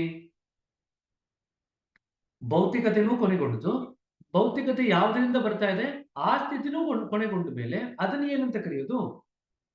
ಅದನ್ನು ಸತ್ಯವೆಂದು ಕರೆಯಲಾದೀತೆ? ಇಲ್ಲ. ಏಕೆಂದರೆ ಭೌತಿಕತ್ವ ಅಥವಾ ಜಡತ್ವದ ಮುಗಿದಾಗ ಪ್ರವೃತ್ತಿ ಅಥವಾ ಚೈತನ್ಯವು ಬರುವುದು. ಇವೆರಡರ ಆಚೆ ನೀವು ನಡೆದಾಗ ಈ ವಸ್ತುಗಳು ಎಲ್ಲಿಂದ ಬಂದುವೋ ಆ ಸ್ಥಿತಿಯನ್ನು ತಲುಪುವಿರಿ. ಅವುಗಳನ್ನು ದಾಟದೆ ಇರುವವರೆಗೆ ನೀವು ಸತ್ಯದ ಸೀಮೆಯಲ್ಲಿಯೇ ಇರುವಿರಿ. ಅದನ್ನು ದಾಟಿದಾಗ ಸತ್ಯವೂ ಹೊರಟು ಹೋಗಿ ನಿಷ್ಕ್ರಿಯತೆ ಅಥವಾ ಶೂನ್ಯತೆಯೇ ಉಳಿಯುವುದು. ಸೊ ಅಲ್ಲಿಗೆ ಸತ್ಯದ ಸ್ತರ ಏನಿದೆ ಅದನ್ನ ದಾಟಿ ಹೋಗ್ಬೇಕು ಅಂತ ಮತ್ತೊಂದು ಸತಿ ಬೇರೆ ರೂಪದಲ್ಲಿ ಬಾಬುಜಿಯವರು ಅದನ್ನ ನಮಗೆ ಮನಗಾಣಿಸ್ತಾ ಇದ್ದಾರೆ. The state of the truth is not the highest. We have to go for beyond the state of the truth. ಜನರು ಅಹಂಕಾರದ ಬೆನ್ನು ಹತ್ತಿದ್ದು ಅದಕ್ಕೆ ಬಲಿಯಾಗುತ್ತಿದ್ದಾರೆ. ಅದು ಜಡ ಶರೀರ ರೂಪದಲ್ಲಿ ಆಗಲಿ ಅಥವಾ ಸೂಕ್ಷ್ಮ ರೂಪದಲ್ಲಿ ಆಗಲಿ ಅದಕ್ಕಿಂತ ಮೇಲಾಗಲಿ ಕಾಣಿಸಿಕೊಳ್ಳುತ್ತದೆ. ಭಗವಂತನನ್ನು ಸಾಕ್ಷಾತ್ಕರಿಸಿಕೊಳ್ಳಲು ಇದೊಂದು ಪ್ರತಿಬಂಧಕವಾಗಿದೆ. ಅಹಂಕಾರ ಅನ್ನೋದಿದೆಯಲ್ಲ, ಅದು ಭಗವಂತನ ಸಾಕ್ಷಾತ್ಕಾರಕ್ಕೆ ಸಾಕಷ್ಟು ಅಡ್ಡಿಯಾಗಿದೆ. ಮೊದಲು ಜಡ ರೂಪದಲ್ಲಿ ಕಾಣಿಸ್ಕೊಳ್ಳುತ್ತೆ, ನಂತರ ಸೂಕ್ಷ್ಮ ರೂಪದಲ್ಲಿ ಕಾಣಿಸ್ಕೊಳ್ಳುತ್ತೆ. ಅದು ಹೃದಯ ಮಂಡಲದಿಂದ ಪ್ರಾರಂಭವಾಗಿ ಅದನ್ನು ದಾಟಿದ ಮೇಲೆ ತನ್ನ ಜಡತ್ವವನ್ನು ಕಳೆದುಕೊಳ್ಳುತ್ತದೆ. ಇಲ್ಲಿ ನಾವು ಎಷ್ಟೋ ಸತಿ ಉಪಯೋಗಿಸ್ತೀವಿ, ಗ್ರಾಸ್ ಈಗೋ ಅಂತ ಪದ ಉಪಯೋಗಿಸ್ತೀವಿ. ಗ್ರಾಸ್ ಈಗೋ, ಸಟಲ್ ಈಗೋ, ಅದರ ಬಗ್ಗೆ ಇಲ್ಲಿ ಬಾಬುಜಿ ಅವರು ಉಲ್ಲೇಖ ಮಾಡ್ತಾ ಇದ್ದಾರೆ.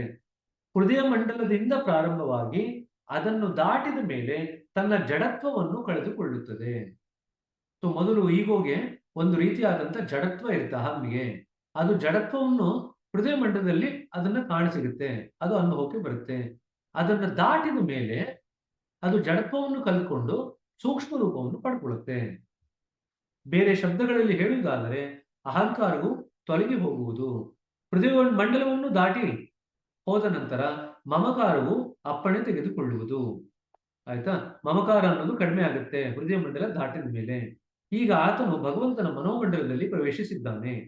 ಈ ವಲಯದಲ್ಲಿ ಬಹು ಸೂಕ್ಷ್ಮವಾದಂತಹ ಅಹಂಕಾರ ಇದೆ. ಇದನ್ನ ಅಂಡರ್ಲೈನ್ ಮಾಡ್ಕೊಳ್ರಿ. ಸೊ ಹೃದಯ ಮಂಡಲದಲ್ಲಿ ಗಾಢವಾದಂತಹ ಅಹಂಕಾರ ಇದೆ, ಜಡತ್ವ ತುಂಬಿದ ಅಹಂಕಾರ ಇದೆ, ಮತ್ತೆ ನಮ್ಮ ಮನೋಮಂಡಲಕ್ಕೆ ಹೋದಾಗ ಸೂಕ್ಷ್ಮ ರೂಪದ ಅಹಂಕಾರ ಇದೆ. ಅದನ್ನು ನಯವಾದ ಅಹಂಕಾರವೆಂದು ಹೇಳಬಹುದು. ಬೇರೆ ಪದದಲ್ಲಿ ಕೊಟ್ಟಿದ್ದಾರೆ, ಸೂಕ್ಷ್ಮ ರೂಪದ ಅಹಂಕಾರ ಅಥವಾ ನಯವಾದ ಅಹಂಕಾರ. ಆದರೆ ದೋಷವು ಎಷ್ಟಂದರೂ ದೋಷವೇ. ಅದು ತನ್ನ ವಾಸಸ್ಥಾನವಾದ ಮನೋಮಂಡಲಕ್ಕೆ ಬಂದಾಗ ಅದರ ಶಕ್ತಿಯು ಹೆಚ್ಚಾಗುವುದು. ಏಕೆಂದರೆ ನೀವು ಅದರೊಂದಿಗೆ ಮುಂದುವರಿಯುತ್ತಾ ಕಂಪನಗಳ ರೂಪದಲ್ಲಿ ಕಾಣಿಸಿಕೊಳ್ಳುವ ಚಲನದಿಂದ ಶಕ್ತಿಯನ್ನು ಪಡೆಯುವಿರಿ. ಇದನ್ನ ಜ್ಞಾಪಕ ಇಟ್ಕೋಬೇಕು. ಇದೊಂದು ಇಟ್ಸ್ ಎ ಸ್ಪಿರಿಚುವಲ್ ಫಾರ್ಮುಲಾ. ಈ ಲೈನ್ ನ ಅಂಡರ್ಲೈನ್ ಮಾಡ್ಕೊಳ್ರಿ. ಏಕೆಂದರೆ ನೀವು ಅದರೊಂದಿಗೆ ಮುಂದುವರಿಯುತ್ತಾ ಕಂಪನಗಳ ರೂಪದಲ್ಲಿ ಕಾಣಿಸಿಕೊಳ್ಳುವ ಚಲನ ಶಕ್ತಿಯನ್ನು ಪಡೆಯುವಿರಿ. ಆಸ್ ವಿ ಗೋ ಹೈಯರ್ ಏನಾಗುತ್ತೆ, we become more and more closer to the source of the power. So we draw more power on to our selves. So ಒಂದು ಹಂತದಲ್ಲಿ ನಮಗೆ ಅಹಂಕಾರ ತಿಳಿ ಆಗ್ತಾ ಇದೆ, ನಯವಾಗ್ತಾ ಇದೆ, ಸೂಕ್ಷ್ಮ ಆಗ್ತಾ ಇದೆ. ಬಟ್ ಜೊತೆಯಾಗಿ ನಾವು ಹೆಚ್ಚಿನ ಶಕ್ತಿಯನ್ನು ಪಡ್ಕೊಳ್ತಾ ಇರ್ತೀವಿ. ಈಗ ನಿಮ್ಮ ಗುರಿಯು ಯಥಾರ್ಥವಾದುದಾಗಿದ್ದು ಅದನ್ನು ಸಾಧಿಸಬೇಕೆಂಬ ನಿಮ್ಮ ಸಂಕಲ್ಪವಾದರೂ ದೃಢವೂ ಪೂರ್ಣವೂ ಆಗಿದ್ದರೆ ನೀವು ಕೇಂದ್ರ ಮಂಡಲದಿಂದ ಶಕ್ತಿಯನ್ನು ಹೀರತೊಡಗುವಿರಿ. So if you want to draw power from the central region, your goal should be very firm and you should be very clear in terms of the goal. ದೃಢವಾದಂತ ನಿರ್ಧಾರ ಸಂಕಲ್ಪ ನಿಮ್ಮಲ್ಲಿದ್ದರೆ ಮತ್ತೆ ಅದು ಪೂರ್ಣವಾಗಿದ್ದರೆ, ಬೇರೆ ಯಾವುದೇ ವಸ್ತುಗಳ ಬಗ್ಗೆ ನಮಗೆ ಆಕರ್ಷಣೆ ಇಲ್ಲ, ನಮ್ಮ ಧ್ಯೇಯ ಏನಿದೆ ಅದು ಒಂದರ ಕಡೆಗೆ ನಮ್ಮ ಲಕ್ಷ್ಯ ಇದೆ ಅಂತಾದರೆ ನಾವು ಕೇಂದ್ರ ಮಂಡಲದಿಂದ ನಾವು ಶಕ್ತಿಯನ್ನು ಹೀರ್ಕೊಳ್ಳಿಕ್ಕೆ ಶುರು ಮಾಡ್ತೀವಿ. ಇದು ನಾನು ನಿನ್ನೆ ಕೂಡ ಒಂದು ಸತಿ ಹೇಳ್ತಾ ಇದ್ದೆ. ನಾವು 13 ಬಿಂದುಗಳಲ್ಲಿ ಚಕ್ರಗಳು ಅಂತ ನಾವೇನ್ ಮಾತಾಡ್ತೀವಲ್ಲ, ಆ ಚಕ್ರಗಳೆಲ್ಲ ಏನಪ್ಪಾ ಅಂತಂದ್ರೆ they are all nothing but filters. ಮೊನ್ನೆ ಮಾತಾಡಬೇಕು ನಾವು ಹೇಳಿದ್ವಿ, ಅಲ್ಲಿ ಏನು ಕೇಂದ್ರದ ಕೆಳಗಡೆ ಇರ್ತಕ್ಕಂಥ ಗುಪ್ತ ಚಲನಗಳೇನಿದೆ, ಲೇಟೆಂಟ್ ಮೋಷನ್ ಏನಿದೆ, ಅದು ಕೆಳಗಡೆ ಬರ್ತಾ ಬರ್ತಾ ಅದ್ರ ಶಕ್ತಿ ಜಾಸ್ತಿ ಆಗ್ತಾ ಹೋಗುತ್ತೆ, ವೈಬ್ರೇಷನ್ಸ್ ಇಂಟೆನ್ಸ್ ಆಗ್ತಾ ಹೋಗುತ್ತೆ. ಮೊದಲು ಕಂಪನರಹಿತ ಕಂಪನ ಸ್ಥಿತಿಯಲ್ಲಿದ್ದು ಕಾಲಕ್ರಮೇಣ ಕಂಪನವಾಗಿ ತೀವ್ರಗೊಳ್ತಾ ಹೋಗುತ್ತೆ. ಆದ್ರೆ ನಾವು ಈ ಒಂದು ದೇಹ ಇಟ್ಕೊಂಡು ಅದನ್ನ ತಡ್ಕೊಳ್ಳೋದಾದ್ರೂ ಹಾಗೆ. ಅದಕ್ಕೆ ನಿಸರ್ಗ ಏನ್ ಮಾಡಿದೆ ಅಂದ್ರೆ 13 ಚಕ್ರಗಳನ್ನ ಕೊಟ್ಟಿದೆ. ಈ ಚಕ್ರಗಳಿಗೆ ಏನ್ ಕೆಲಸ ಮಾಡುತ್ತೆ, ಈ ಚಕ್ರಗಳಿಗೆ ಏನ್ ಕೆಲಸ ಮಾಡುತ್ತೆ ಅಂದ್ರೆ ಅದು ಫಿಲ್ಟರ್ ಮಾಡ್ತಾ ಹೋಗುತ್ತೆ ಶಕ್ತಿನ. It will filter the energy are the power which is flowing. ಒಂದಿಷ್ಟು ಶಕ್ತಿನ ಹಿಡ್ಕೊಳ್ಳುತ್ತೆ, ಸ್ವಲ್ಪ ಶಕ್ತಿನ ಕೆಳಗಡೆ ಬೀಳುತ್ತೆ, ಮತ್ತೆ ನೆಕ್ಸ್ಟ್ ಚಕ್ರ ಒಂದಿಷ್ಟು ಚಕ್ರಿನ ಹಿಡ್ಕೊಳ್ಳುತ್ತೆ, ಮತ್ತೊಂದು ಉಳಿದಿದ್ದ ಶಕ್ತಿನ ಅಥವಾ ಇದನ್ನ ಎನರ್ಜಿನ ಕೆಳಗಡೆ ಬೀಳುತ್ತೆ. ಈ ರೀತಿಯಾಗಿ ಅದು ಕೆಳಗಡೆ ಬಿಡ್ತಾ ಹೋಗ್ತಿದ್ದಂಗೆನೆ ನಮಗೆ ಒಂದನೇ ಬಿಂದು ಬರೋಷ್ಟರಲ್ಲಿ ನಾವು ತಡ್ಕೊಳ್ಳೋಷ್ಟು ಮಟ್ಟಿಗೆ ಶಕ್ತಿ ಅದು ಆ ರೂಪದಲ್ಲಿ ಇರುತ್ತೆ. ಈಗ ಒಂದು ಸಿಂಪಲ್ ಎಕ್ಸಾಂಪಲ್ ಹೇಳ್ಕೊಡೋದಾದ್ರೆ ಇದಕ್ಕೆ ಉದಾಹರಣೆ, ಈಗ ವಿದ್ಯುತ್ ಶಕ್ತಿ ಕೇಂದ್ರ ಇದೆಯಲ್ಲ, ನೀವು ಶರಾವತಿಗೆ ಹೋದ್ರಿ, ವಿದ್ಯುತ್ ಶಕ್ತಿ ಕೇಂದ್ರ ಇದೆ, ಹಲವಾರು ರೀತಿಯಾದಂತ ವಿದ್ಯುತ್ ಶಕ್ತಿ ಕೇಂದ್ರಗಳಿದೆ. ನೀರಿನಿಂದ ವಿದ್ಯುತ್ ಶಕ್ತಿ ತಯಾರು ಮಾಡ್ತಾರೆ, ಅಣುಗಳಿಂದ ವಿದ್ಯುತ್ ಶಕ್ತಿ ತಯಾರು ಮಾಡ್ತಾರೆ, ಗಾಳಿಯಿಂದ ತಯಾರು ಮಾಡ್ತಾರೆ, ಎಷ್ಟೊಂದು ರೀತಿ ಇದೆ, ಸಣ್ಣಿಂದ ತಯಾರು ಮಾಡ್ತಾರೆ. ಈಗ ವಿದ್ಯುತ್ ಶಕ್ತಿ ಎಲ್ಲಿ ಮೊದಲು ಪ್ರಕಟ ಆಗುತ್ತೋ, ನೀರಿನಿಂದ ಎಕ್ಸಾಂಪಲ್ ತಗೊಂಡ್ರೆ ಎಲ್ಲಿ ಪ್ರಕಟ ಆಗುತ್ತೋ ಅಲ್ಲಿ ಎಷ್ಟು ಹೈ ಇರುತ್ತೆ ಅಂದ್ರೆ ವಿದ್ಯುತ್ ಶಕ್ತಿಯ ಪ್ರಮಾಣ, ನಮ್ಗೆ ಯಾರು ಅದನ್ನು ತಡ್ಕೊಳ್ಳಿಕ್ ಆಗಲ್ಲ. ಹಾಗಾದ್ರೆ ನಾವು ನಮ್ಮ ಮನೆಯಲ್ಲೆಲ್ಲ ವಿದ್ಯುತ್ ಶಕ್ತಿ ಉಪಯೋಗಿಸ್ತೀವಲ್ಲ, ಈ ವಿದ್ಯುತ್ ಶಕ್ತಿ ಯಾವ ಪ್ರಮಾಣದಲ್ಲಿ ನಮಗೆ ಬರುತ್ತೆ ಅಂದ್ರೆ ನಮ್ಮ ಉಪಯೋಗಕ್ಕೆ ಆಗುವಂತ ಮಟ್ಟದಲ್ಲಿ ನಮಗೆ ಬರುತ್ತೆ. ಅಲ್ಲಿ ಎಲ್ಲಿ ಉತ್ಪತ್ತಿ ಆಗುತ್ತಲ್ಲ ಆ ಪ್ರಮಾಣದಲ್ಲಿ ನಮ್ಮ ಮನೆಗೆ ಯಾರಿಗೂ ಬರಲ್ಲ. ಹಾಗಾಗಿ ನಾವೇನ್ ಮಾಡಿರ್ತೀವಿ, ದಾರಿ ಉದ್ದಕ್ಕೂ ಸ್ಟೇಷನ್ ಅಂತ ಮಾಡಿರ್ತೀವಿ, ಸಬ್ ಸ್ಟೇಷನ್ ಅಂತ ಮಾಡಿರ್ತೀವಿ, ಟ್ರಾನ್ಸ್ಫಾರ್ಮರ್ಸ್ ಹಾಕಿರ್ತೀವಿ. ಇದೆಲ್ಲ ಮಾಡ್ತಾ ಮಾಡ್ತಾ ಮಾಡ್ತಾ ನಾವೇನ್ ಮಾಡ್ತೀವಿ, ಆ ಶಕ್ತಿಯನ್ನ ಬೇರೆ ಬೇರೆ ಕಡೆಗೆ ಹಂಚಿ ಫಿಲ್ಟರ್ ಮಾಡ್ತಾ ಹೋಗ್ತೀವಿ. ಫಿಲ್ಟರ್ ಮಾಡಿ ಕಾಲಕ್ರಮೇಣದಲ್ಲಿ ಒಂದು ಮನೆಗೆ ಎಷ್ಟು ಶಕ್ತಿ ಬೇಕೋ ಅಷ್ಟು ಮಾತ್ರ ಶಕ್ತಿ ಆ ಒಂದು ರೂಪದಲ್ಲಿ ಹರಿಯೋಂಗ್ ಮಾಡ್ತೀವಿ. ಈಗ ನಿಸರ್ಗ ಕೂಡ ಅದೇ ರೀತಿಯಾಗಿ ಕೆಲಸ ಮಾಡಿದೆ. ಕೇಂದ್ರದಿಂದ ಬರ್ತಿರ್ತಕ್ಕಂಥ ಶಕ್ತಿ ಎಷ್ಟು ಅಪರಿಮಿತವಾಗಿದೆ ಅಂದ್ರೆ, ಎಷ್ಟು ಶಕ್ತಿಯುತವಾಗಿದೆ ಅಂದ್ರೆ ಅದನ್ನ ನಾವ್ ಯಾರು ತಡ್ಕೊಳ್ಳಿಕ್ ಆಗಲ್ಲ. ಯಾವ ಜೀವಿನೂ ತಡ್ಕೊಳ್ಳಿಕ್ ಆಗಲ್ಲ, ಯಾವ ದೇವತೆ ಕೂಡ ತಡ್ಕೊಳ್ಳಿಕ್ ಆಗಲ್ಲ. ಹಾಗಾಗಿ ನಿಸರ್ಗ ಏನ್ ಮಾಡಿದೆ, ಫಿಲ್ಟರ್ಸ್ ನ ಏರ್ಪಾಡು ಮಾಡಿದೆ. ಪ್ರತಿಯೊಂದು ಚಕ್ರ ಕೂಡ ಫಿಲ್ಟರ್ ತರ ಆಕ್ಟ್ ಮಾಡುತ್ತೆ. ಆ ಫಿಲ್ಟರ್ ತರ ಆಕ್ಟ್ ಮಾಡಿದಾಗ ಅದು ಒಂದಿಷ್ಟು ಶಕ್ತಿಯನ್ನು ಹಿಡಿದಿಟ್ಕೊಳ್ಳುತ್ತೆ. ಹಾಗಾದ್ರೆ ಇಲ್ಲಿ ಇನ್ನೊಂದು ಸುಳಿವಿದೆ. ಏನ್ ಸುಳಿವು? ಪ್ರತಿಯೊಂದು ಚಕ್ರದ ಮೇಲೆ ಗಂಟನ್ನ ಬಿಚ್ಚಿದ ಮೇಲೆ ಆ ಚಕ್ರದಲ್ಲಿ ಇರ್ತಕ್ಕಂಥ ಶಕ್ತಿ ಏನಿದೆ ಅದು ನಮ್ಮ ಪ್ರಜ್ಞೆಗೆ ಅದು ರಿಲೀಸ್ ಆಗುತ್ತೆ. ಪ್ರಜ್ಞೆಯಲ್ಲೇ ರಿಲೀಸ್ ಆದ್ಮೇಲೆ ಅದನ್ನ ನಾವು ಹೀರ್ಕೊಳ್ತೀವಿ. ಅದನ್ನ ಹೀರ್ಕೊಂಡು ನಾವು ಮುಂದಿನ ಚಕ್ರಕ್ಕೆ ನಮ್ಮ ಪ್ರಯಾಣವನ್ನು ಬೆಳೆಸಲಿಕ್ಕೆ ನಾವು ಸಾಕಷ್ಟು ಶಕ್ತಿಯನ್ನು ಪಡ್ಕೊಳ್ತೀವಿ. ನಾವು ಹಿಂದಿನ ಚಕ್ರನ ಪೂರ್ತಿ ನಾವು ಬಿಡಿಸಿಲ್ಲ ಸ್ವಲ್ಪ ಮಟ್ಟಿಗೆ ಅಂದ್ರೆ ಅದರಿಂದ ಬರ್ತಕ್ಕಂಥ ಶಕ್ತಿ ನಮಗೆ ಸಿಗೋದಿಲ್ಲ. ಯಾವಾಗ ಅದರಿಂದ ಬರ್ತಕ್ಕಂಥ ಶಕ್ತಿ ನಮಗೆ ಸಿಗೋದಿಲ್ವೋ ಮುಂದಿನ ಚಕ್ರಕ್ಕೆ ಬೇಕಾದಂತ ಶಕ್ತಿ ನಮಗಿನ್ನು ಹೀರ್ಕೊಂಡಿಲ್ಲ, ನಾವಿನ್ನೂ ರೆಡಿ ಆಗಿಲ್ಲ. ಸೊ ನಮಗೆ ಶಕ್ತಿ ಬರ್ಬೇಕಾದ್ರೆ 2 ರೀತಿಯಾದಂತ ಸ್ಥಾನ ಉಂಟು. ಹಾಗಾಗಿ ಯಾರೇ ಪ್ರಗತಿ ಹೊಂದಬೇಕಾದ್ರೆ 2 ಮಾರ್ಗಗಳುಂಟು. ಮೊದಲನೇ ಮಾರ್ಗ ನೀವು ಪಡ್ತಕ್ಕಂಥ ಅಭ್ಯಾಸದ ಸ್ವಪ್ರಯತ್ನ, ಅದು ಮೊದಲನೇ ಮಾರ್ಗ. 2ನೇ ಮಾರ್ಗ ಗುರುಗಳ ಶಕ್ತಿಯನ್ನು ಉಪಯೋಗಿಸೋದು. ಗುರುಗಳು ಯಾವಾಗಲೂ ಕೂಡ ನಾವು ಸ್ವಪ್ರಯತ್ನದಿಂದ ಆ ಚಕ್ರದಲ್ಲಿ ಗುರುಗಳ ಕೆಲಸ ಏನು? ಆ ಚಕ್ರ ಇದೆಯಲ್ಲ, ಆ ಚಕ್ರದಲ್ಲಿ ಏನ್ ಗಂಟಿದೆ ಅದನ್ನ ಬಿಡಿಸೋದಷ್ಟೇ ಗುರುಗಳ ಕೆಲಸ. ಅದರಲ್ಲಿ ಇರ್ತಕ್ಕಂಥ ಭಾವನೆಗಳ ಸ್ಥಿತಿ, ಆ ಸ್ಥಿತಿಗಳನ್ನ ಮೈಗೂಡಿಸ್ಕೊಳ್ಳೋದು, ಅಂತರ್ಗತಗೊಳಿಸ್ಕೊಳ್ಳೋದು, ಆ ಏನು ಗಂಟಿದೆ ಅದನ್ನು ಬಿಚ್ಚಿದ ನಂತರ ಅದರಲ್ಲಿ ಇರ್ತಕ್ಕಂಥ ಶಕ್ತಿ ಪ್ರಜ್ಞೆಯಲ್ಲಿ ಪ್ರಕಟ ಆದಾಗ ಅದನ್ನ ಹೀರ್ಕೊಂಡು ನಾವು ಶಕ್ತಿವಂತರಾಗೋದು, ಇದೆಲ್ಲವೂ ಕೂಡ ಅಭ್ಯಾಸಿಯ ಕೆಲಸ. ಅಭ್ಯಾಸಿ ಇದನ್ನೆಲ್ಲ ಮಾಡ್ಕೊಳ್ತು ಅಂತಂದ್ರೆ ಮುಂದಿನ ಹಂತಕ್ಕೆ ಹೋಗ್ಲಿಕ್ಕೆ ತಯಾರಾಗ್ತಾನೆ. ಇದನ್ನ ಯಾವುದನ್ನು ಮಾಡ್ಕೊಳ್ಳಿಲ್ಲ ಅಂದ್ರೆ ಮುಂದಿನ ಹಂತದ ಪ್ರಗತಿಗೆ ನಾವು ಗುರುಗಳನ್ನ ನೆಚ್ಕೊಂಡು ಕಾಯ್ತಾ ಕೂತಿರ್ಬೇಕಾಗತ್ತೆ. ಬಟ್ ಗುರುಗಳಾದರೂ ನೀವು ಒಂದಿಷ್ಟು ಸ್ವಪ್ರಯತ್ನ ಮಾಡ್ಲಿ ಅಂತ ಅವರು ಕಾಯ್ತಾ ಇರ್ತಾರೆ. ಯಾಕೆಂತಂದ್ರೆ ಆ ಒಂದು ಸ್ಥಿತಿ ಬರ್ದಿರ ಒಂದು ಅಭ್ಯಾಸನ ಮೇಲ್ಮೇಲೆ ಕರ್ಕೊಂಡು ಹೋಯ್ತು ಅಂತಂದ್ರೆ ಮೇಲ್ಗಡೆ ಚಕ್ರಗಳಲ್ಲಿ ಅಭ್ಯಾಸಿ ಕಷ್ಟಪಡ್ಲಿಕ್ಕೆ ಶುರು ಮಾಡ್ತಾರೆ. ಹಾಗಾಗಿ ಗುರು ಏನ್ ಮಾಡ್ತಾರೆ, ಆ ಅಭ್ಯಾಸಿ ತನ್ನ ಕಂಡೀಷನ್ ಏನಿದೆ ಆ ಕಂಡೀಷನ್ ಚೆನ್ನಾಗಿ ಬೆಳೆಸ್ಕೊಂಡು ಅದರಲ್ಲಿ ಇರ್ತಕ್ಕಂಥ ಸ್ಥಿತಿಗಳನ್ನೆಲ್ಲ ಮೈಗೂಡಿಸ್ಕೊಂಡು ಅಂತರ್ಗತ ಮಾಡಿಕೊಂಡು ಅದರಿಂದ ಶಕ್ತಿ ಪ್ರೇರಣೆಯಿಂದ ಪಡ್ಕೊಂಡು ಮುಂದಿನ ಚಕ್ರಕ್ಕೆ ದಾಪುಗಾಲು ಹಾಕ್ಲಿ ಅಂತ ಗುರು ಕೂಡ ಕಾಯ್ತಾ ಇರ್ತಾರೆ. ಸೊ ಇದನ್ನ ಗುರುವಿನ ಪಾತ್ರವೂ ಇರುತ್ತೆ, ಅಭ್ಯಾಸಿಯ ಪಾತ್ರವೂ ಇರುತ್ತೆ. ಎರಡೂ ಒಂದಕ್ಕೊಂದು ಪೂರಕವಾಗಿ ಹೋಗ್ಬೇಕು. ನಾವ್ ಏನ್ ಮಾಡ್ತೀವಿ, ನಾವೆಲ್ಲಾನು ಗುರುನೇ ನಂಬ್ಕೊಂಡಿದ್ದೀವಿ, ಗುರುಗಳೇ ಎಲ್ಲ ಮಾಡ್ತಾರೆ ಅಂದ್ರೆ ನಮ್ ಕೆಲಸ ಕೂಡ ಗುರುವಿನ ಮೇಲೆ ಹಾಕ್ದಂಗ ಆಗುತ್ತೆ. ನಮ್ಮ ಭಾರವನ್ನು ತಗೊಂಡು ಹೋಗಿ ಗುರುವಿನ ಮೇಲೆ ಹಾಕ್ಲಿಕ್ಕಾಗತ್ತೆ. ಅದು ಸಾಧ್ಯ ಆಗಲ್ಲ. ಅದು ನಮ್ಮ ಆಧ್ಯಾತ್ಮಿಕ ಪ್ರಗತಿಗೆ ತೊಡಕಾಗುತ್ತೆ, ಮಾರ್ಗ ಆಗುತ್ತೆ. ಇದನ್ನ ದಯವಿಟ್ಟು ಜ್ಞಾಪಕ ಇಟ್ಕೊಳ್ರಿ. ಯಾರೇ ಒಬ್ರು ಆಧ್ಯಾತ್ಮಿಕವಾಗಿ ಬೆಳಿಬೇಕಂದ್ರೆ 2 ರೀತಿ.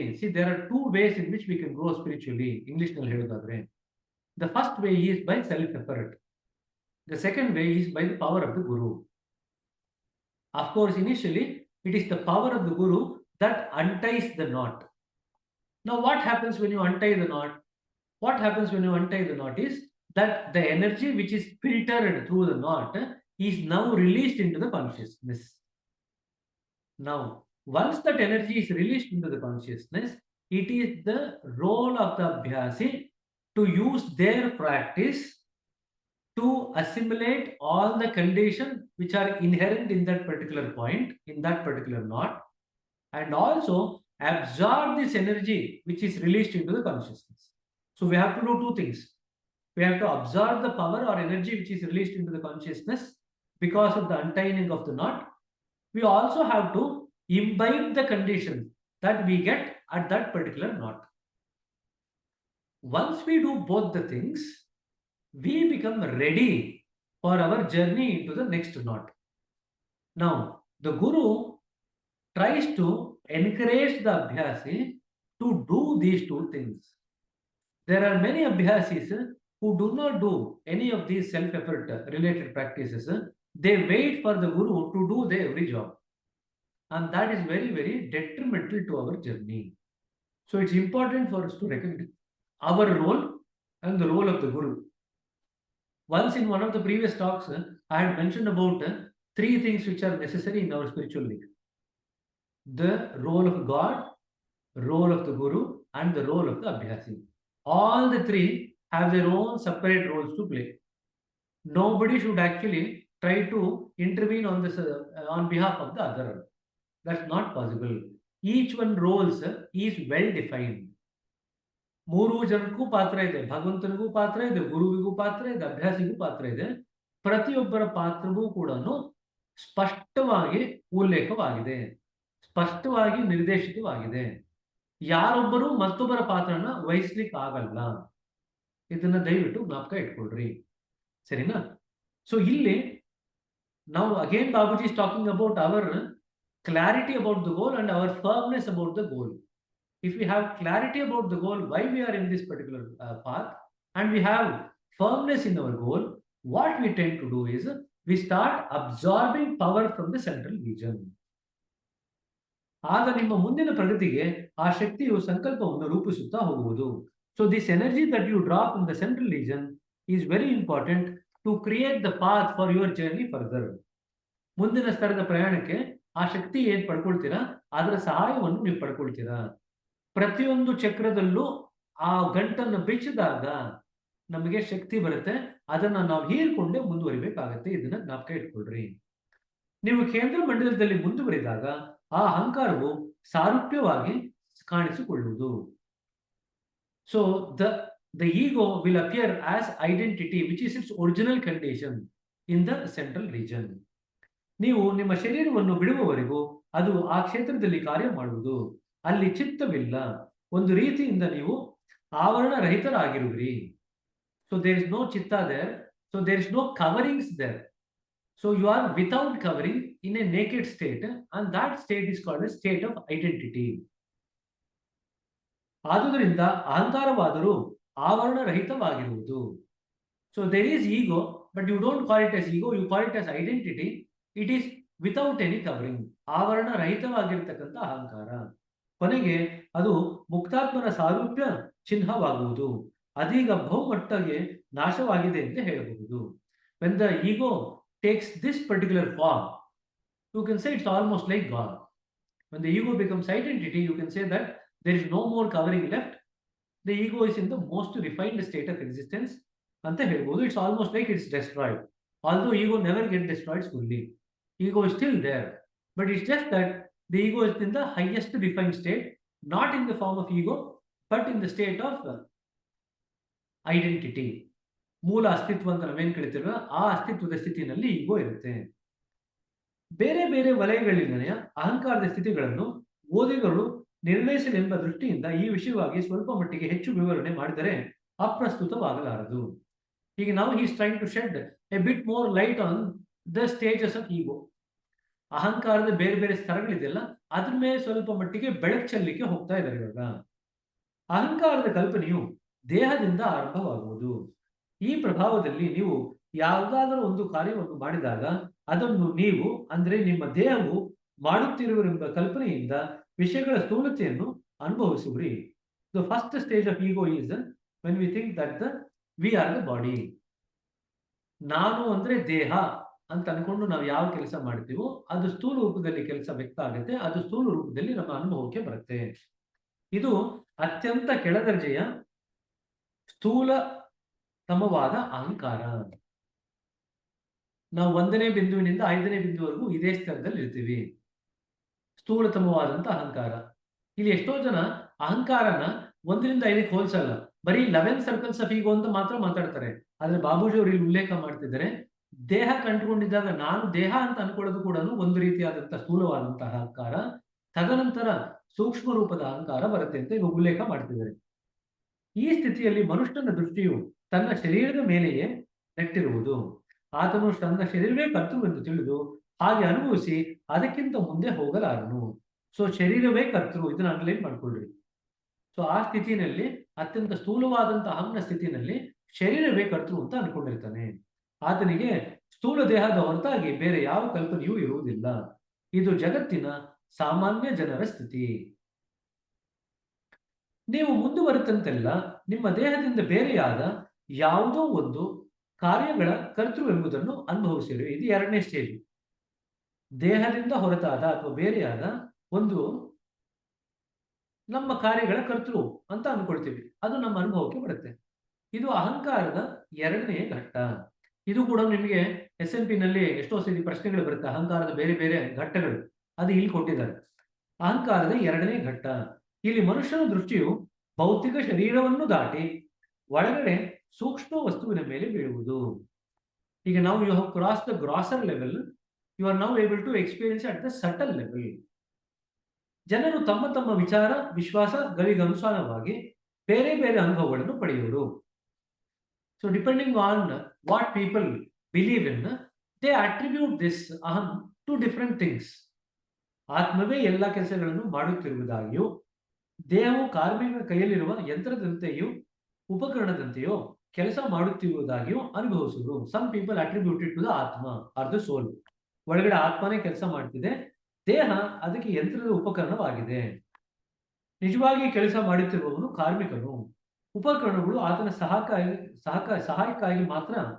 ಅದರಂತೆಯೇ ನಿಜವಾದ ಕರ್ತೃವು ಆತ್ಮವೇ ಹೊರತು ದೇಹವಲ್ಲ ಅಂತ ಇನ್ನು ಅನ್ಕೊಳ್ತಾರೆ ಕೆಲವರು. ಮತ್ತೆ ಕೆಲವರು ಪ್ರಜ್ಞಾನ, ದೇವರು, ಗುರು ಅಥವಾ ತಾವು ಆದರ್ಶವಾಗಿಟ್ಟುಕೊಂಡ ಯಾವುದೇ ವಸ್ತುವು ನಿಜವಾದ ಕರ್ತೃ ಎಂದು ಅನುಭವಿಸುವುದು.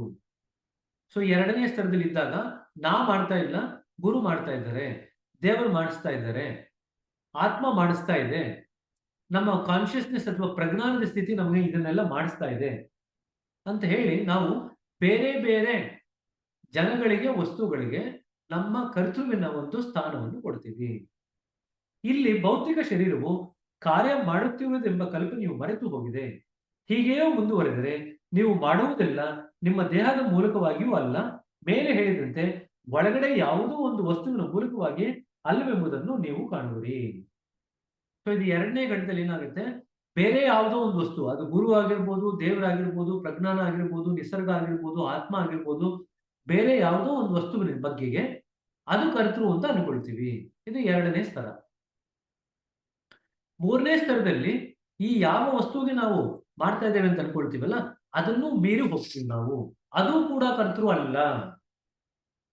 ಯಾವಾಗ ಈ ಸ್ಥಿತಿಗೆ ಬರ್ತೀವಿ, ಮೂರನೇ ಸ್ಥಿತಿಗೆ, ಇದು ಯಾವುದೂ ಕರ್ತೃ ಅಲ್ಲ ಅಂತ ಯಾವಾಗ ನಾವು ಬರ್ತೀವಿ, ಆಗ ನೀವು ಸರಿಯಾದ ದಾರಿಯಲ್ಲಿ ಅನುಭವಿಸುತ್ತೀರಿ ಮತ್ತು ಕೆಲಸವು ಕರ್ತೃವಿನ ಭಾವನೆ ಇಲ್ಲದೆ ತಾನಾಗಿಯೇ ನಡೆದಿದೆಂಬುದನ್ನು ಅನುಭವಿಸಿರಿ. ಇದು ಮೂರನೇ ಘಟ್ಟ. So first stage is where we attribute everything to the body as the doer. Then we attribute to the Guru or God or Atma, the soul, or consciousness or nature. This is the second stage. But Babaji ಏನು ಹೇಳ್ತಿದ್ದಾರೆ ಅಂದ್ರೆ, ಇದು ಎರಡನ್ನೂ ದಾಟಿದ ಮೇಲೆ ಕರ್ತೃ ಅನ್ನೋದು ಯಾರೂ ಇಲ್ಲ, ಎಲ್ಲ ಕೆಲಸ ತನಗೆ ತಾನಾಗಿ ಆಗ್ತಿದೆ ಅಂತ ಯಾವಾಗ ನಾವು ಬರ್ತೀವಿ, that everything is happening automatically. When we come to this stage, then you are in the right path. This is what Babaji is talking about. ಕರ್ತೃವು ನಿಮ್ಮ ದೇಹವೂ ಅಲ್ಲ, ಮನಸ್ಸೂ ಅಲ್ಲ, ಮತ್ತಾವುದೂ ಕೆಲಸ ಮಾಡುತ್ತಲಿಲ್ಲ. ಆದರೆ ಅದು ತನ್ನಿಂದ ತಾನೇ ಹೇಗೋ ಆಗುತ್ತಿದೆ ಎಂಬುದು. Everything is happening automatically. Neither your body nor the mind or anything else is doing any work. ಆ ಒಂದು ಸ್ಥಿತಿ ಇವಾಗ ನಮಗೆ ಅನುಭವಕ್ಕೆ ಬರುತ್ತೆ ಮೂರನೇ ಘಟ್ಟದಲ್ಲಿ.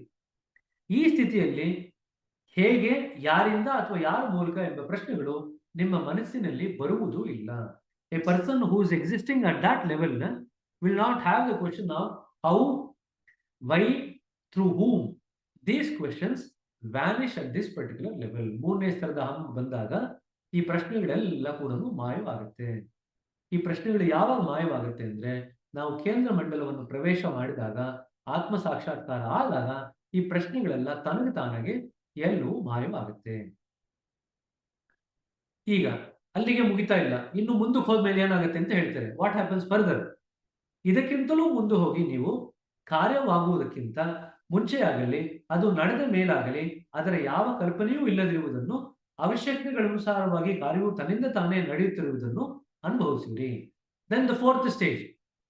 So first stage where you feel the body, second stage where you attribute it to some different things, third stage you realize neither the body is the doer nor any of these things are the doer. Everything is happening automatically. In the fourth stage, you do not have any impression that any work is happening and it's happening automatically. Even the idea that it's happening automatically is gone now. Since that idea is also gone, there is no question of any taking any impression. So at this level, you are at the highest level of the ego. So 4ನೇ ಸ್ತರದಲ್ಲಿ ಏನಾಗುತ್ತೆ, ಕಾರ್ಯ ಆಗ್ತಿರೋದಾಗ್ಲಿ ಗೊತ್ತಾಗಲ್ಲ, ಕಾರ್ಯದ ಮುಂಚೆನೂ ಗೊತ್ತಾಗಲ್ಲ, ಕಾರ್ಯ ನಡೆದ ಮೇಲೂ ಕೂಡ ಅದರ ಯಾವುದೇ ಛಾಪು ನಮ್ಮ ಮೇಲೆ ಬೀಳೋದಿಲ್ಲ. ಅದಕ್ಕೆ ನಮ್ಗೆ ಯಾವುದೇ ಕಲ್ಪನೆಯೂ ಕೂಡ ಇರೋದಿಲ್ಲ, ಕೆಲಸ ಆಗ್ತಿದೆ ಅನ್ನೋ ಕಲ್ಪನೆ ಕೂಡ ನಮ್ಗೆ ಇರೋದಿಲ್ಲ. ಆ ರೀತಿಯಾದಂತ ಸ್ಥಿತಿನಲ್ಲಿ ನಾವು ನೆಲೆ ಆಗೋದಾಯ್ತು ಅಂದ್ರೆ 4ನೇ ಅಂದ್ರೆ ಉಚ್ಚತಮ ಸ್ಥಿತಿವಾದಂತ ಅಹಂನ ಸ್ಥಿತಿಯಲ್ಲಿ ನಾವು ನೆಲೆ ಆಗಿರ್ತೀವಿ. ಮುಂದಿನ ಉದಾಹರಣೆಯಿಂದ ಇದು ಸ್ಪಷ್ಟವಾಗಬಹುದು. ಅದಕ್ಕೆ ನಿಮಗೆ ಸ್ಪಷ್ಟ ಆಗ್ಬೇಕು ಅಂತ ಒಂದು ಎಕ್ಸಾಂಪಲ್ ಕೊಡ್ತಾ ಇದ್ದಾರೆ.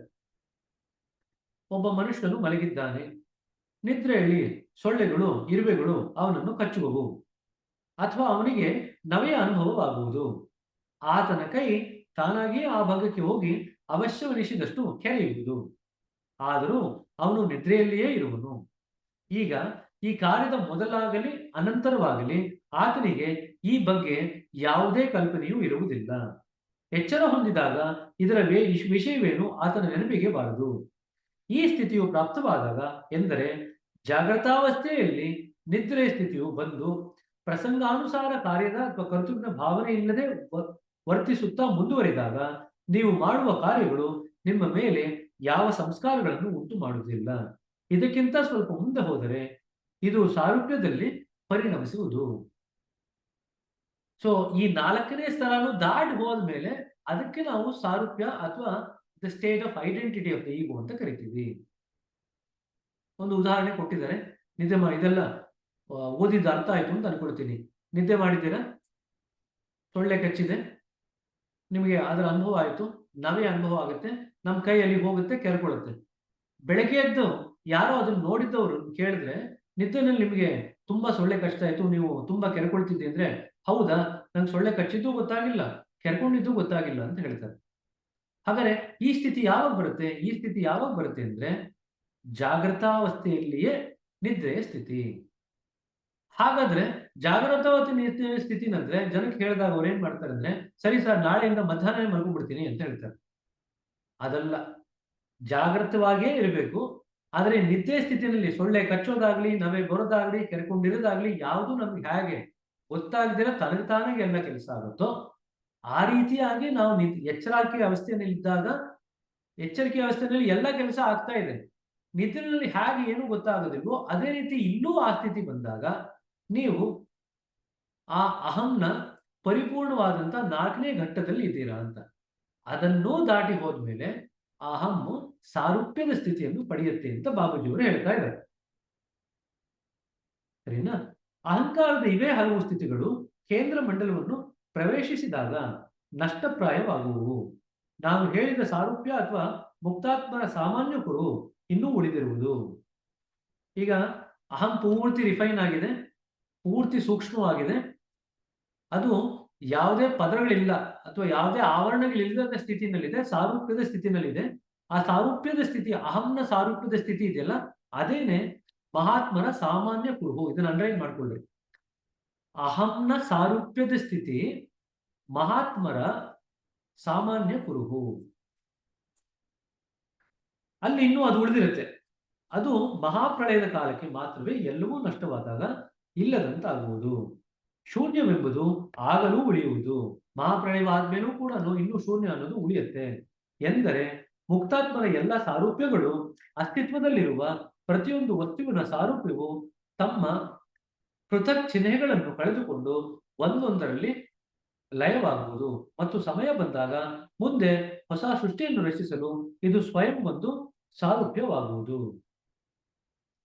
ಸೊ ಪ್ರಳಯ ಆದಾಗ ಈ ಸಾರೂಪ್ಯದ ಸ್ಥಿತಿನಲ್ಲಿ ಇರತಕ್ಕಂಥ ಅಹಮ್ಮೆಲ್ಲ ಇದೆಯಲ್ಲ, ಅವೆಲ್ಲವೂ ಕೂಡ ಕೇಂದ್ರದ ಜೊತೆಗೆ ಅಥವಾ ಮೂಲದ ಜೊತೆಗೆ ಹೋಗಿ ಕಲೆತು ಹೋಗ್ಬೋದು, ಬೆರೆತು ಹೋಗ್ತದೆ.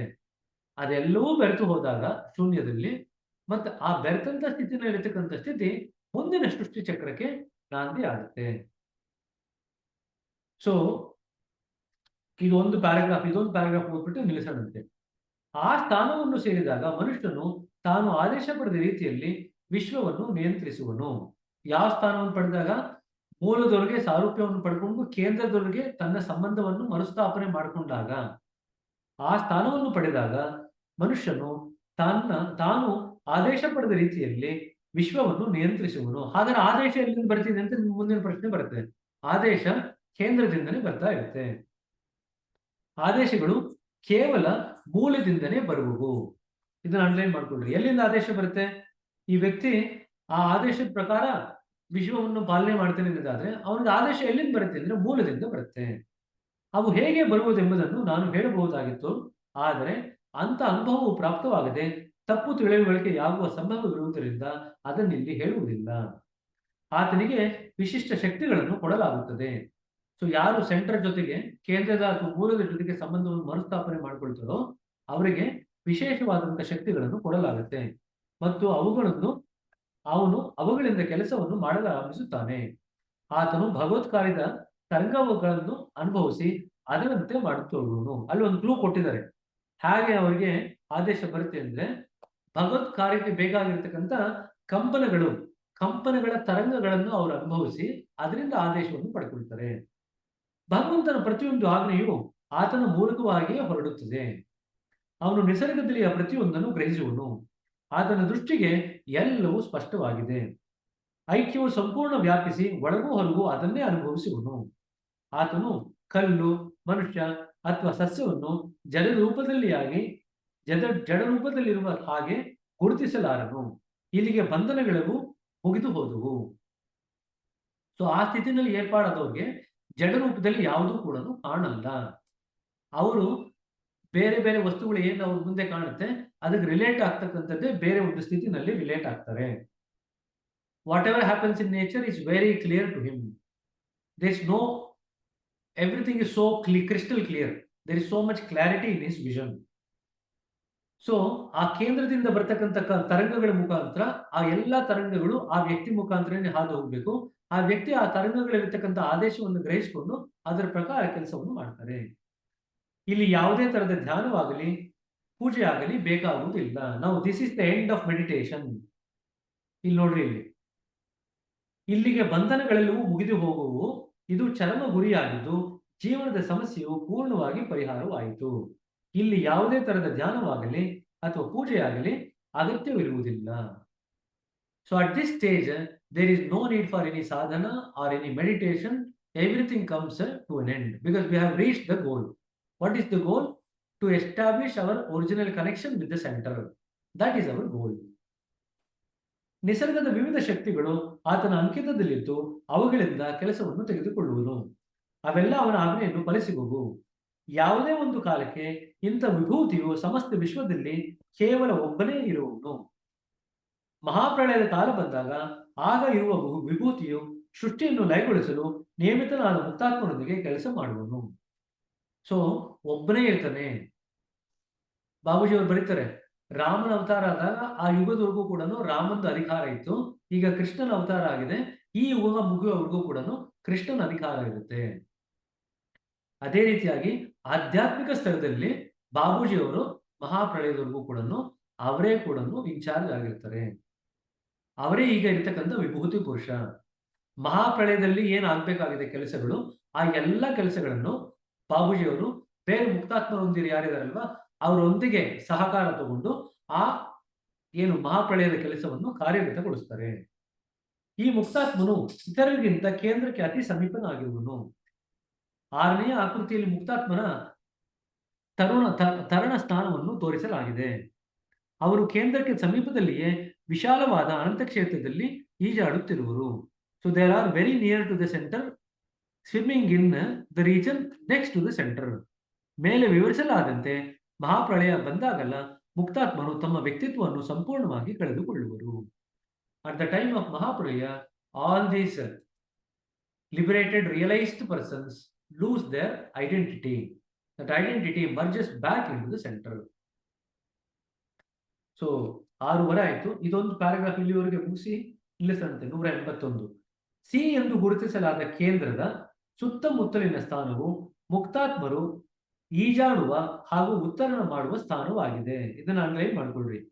ಆ ಸಿ ಎಂದು ಗುರುತಿಸಲಾಗಿದೆಯಲ್ಲ, ಕೇಂದ್ರದ ಸುತ್ತಮುತ್ತಲಿರತಕ್ಕಂಥ ಸ್ಥಾನವು ಅಲ್ಲಿ ಮುಕ್ತಾತ್ಮರು ಈಜಾಡ್ತಾ ಇರ್ತಾರೆ. ಇದು ಎಷ್ಟು ವಿಸ್ತಾರವಾಗಿದೆ ಎಂದರೆ ಸೃಷ್ಟಿಯ ಆರಂಭದಲ್ಲಿಯೂ ಮೊಟ್ಟ ಮೊದಲನೆಯ ಋಷಿಯು ಇನ್ನೂ ಈಜುತ್ತಿದ್ದು ಈ ಸಾಗರದ ಮಧ್ಯ ಹಂತವನ್ನು ಕೂಡ ಮುಟ್ಟಲು ಶಕ್ತನಾಗಿಲ್ಲ. ದಿವ್ಯ ದೃಷ್ಟಿಯುಳ್ಳವರು ಅರ್ಥಾತ್ ಕೇಂದ್ರ ಮಂಡಲವನ್ನು ಮುಟ್ಟಿದಾಗ ಇರಬೇಕಾದ ದೃಷ್ಟಿಯುಳ್ಳವರು ನಾನು ಹೇಳುವುದರ ಯಥಾರ್ಥತೆಯನ್ನು ಮನಗಾಣಬಹುದು.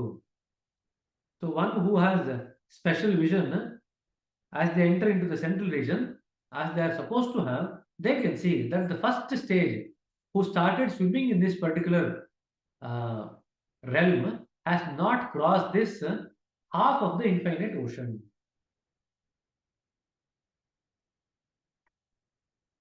ಮುಂದಿನ ಪ್ಯಾರಾಗ್ರಾಫ್ ಇನ್ನು ಸಾಕಷ್ಟು ಮಟ್ಟಿಗೆ ದೊಡ್ಡದಿದೆ. ಐ ಥಿಂಕ್ ಇಲ್ಲಿಗೆ ನಿಲ್ಲಿಸಿದ್ರೆ ನಾವು ಮುಂದಿನ ಕ್ಲಾಸ್ನಲ್ಲಿ ಪೂರ್ತಿ ಮುಗಿಸ್ಬೋದು. ಸೊ ಇಲ್ಲಿಗೆ ನಾನು ನಿಲ್ಲಿಸ್ತೀನಿ. 172ರಿಂದ ಬಂದಿದ್ದೀವಿ, ನಾವು 181 ಬಂದಿದ್ದೀವಿ. ಸೊ ನಾಳೆ ಬೇಕಾದ್ರೆ ಕ್ಲಾಸ್ನಲ್ಲಿ ಇದನ್ನ ಪೂರ್ಣವಾಗಿ ನಿಲ್ಲಿಸಬಹುದು. ಇವತ್ತಿನ ಕ್ಲಾಸ್ನಲ್ಲಿ ನಾವು ಏನೆಲ್ಲ ಕವರ್ ಮಾಡಿದೀವಿ ಅಂದ್ರೆ, ಅಹಂನ ವಿವಿಧ ಸ್ತರಗಳು. ಅದನ್ನ ದಯವಿಟ್ಟು ಎಲ್ಲರೂ ಕೂಡ ಮತ್ತೊಮ್ಮೆ ಅದನ್ನ ಗ್ರಹಿಸ್ಕೊಳ್ಳಿಕ್ಕೆ ಪ್ರಯತ್ನ ಪಡಿ. ಅಹಂನ ವಿವಿಧ ಸ್ತರಗಳು ನಿಮಗೆ ಎಕ್ಸಾಮ್ಗೂ ಇಂಪಾರ್ಟೆಂಟ್ ಆಗುತ್ತೆ, ಮತ್ತೆ ನಿಮ್ಮ ರೀಡಿಂಗ್ ದ ಕಂಡೀಷನ್ ಏನಿದೆ ಅದನ್ನ ಮಾಡ್ಬೇಕಾದ್ರೂ ಕೂಡ ನಿಮ್ಗೆ ಇಂಪಾರ್ಟೆಂಟ್ ಆಗುತ್ತೆ. ಜೊತೆಗೆ ಸತ್ಯದ ಇದು ಸ್ಥಿತಿಗೂ ಆತ್ಮ ಸಾಕ್ಷಾತ್ಕಾರದ ಸ್ಥಿತಿಗೂ ಮತ್ತೆ ಶೂನ್ಯದ ಸ್ಥಿತಿಗೂ ಇರ್ತಕ್ಕಂಥ ವ್ಯತ್ಯಾಸ, ಇದನ್ನ ಸಾಕಷ್ಟು ವಿವರವಾಗಿ ಬಾಬುಜಿ ಅವರು ಇಲ್ಲಿ ಹೇಳಿದ್ದಾರೆ. 13ನೇ ಪಾಯಿಂಟ್ ಬಂದಾಗ, we enter to the highest state of the super consciousness.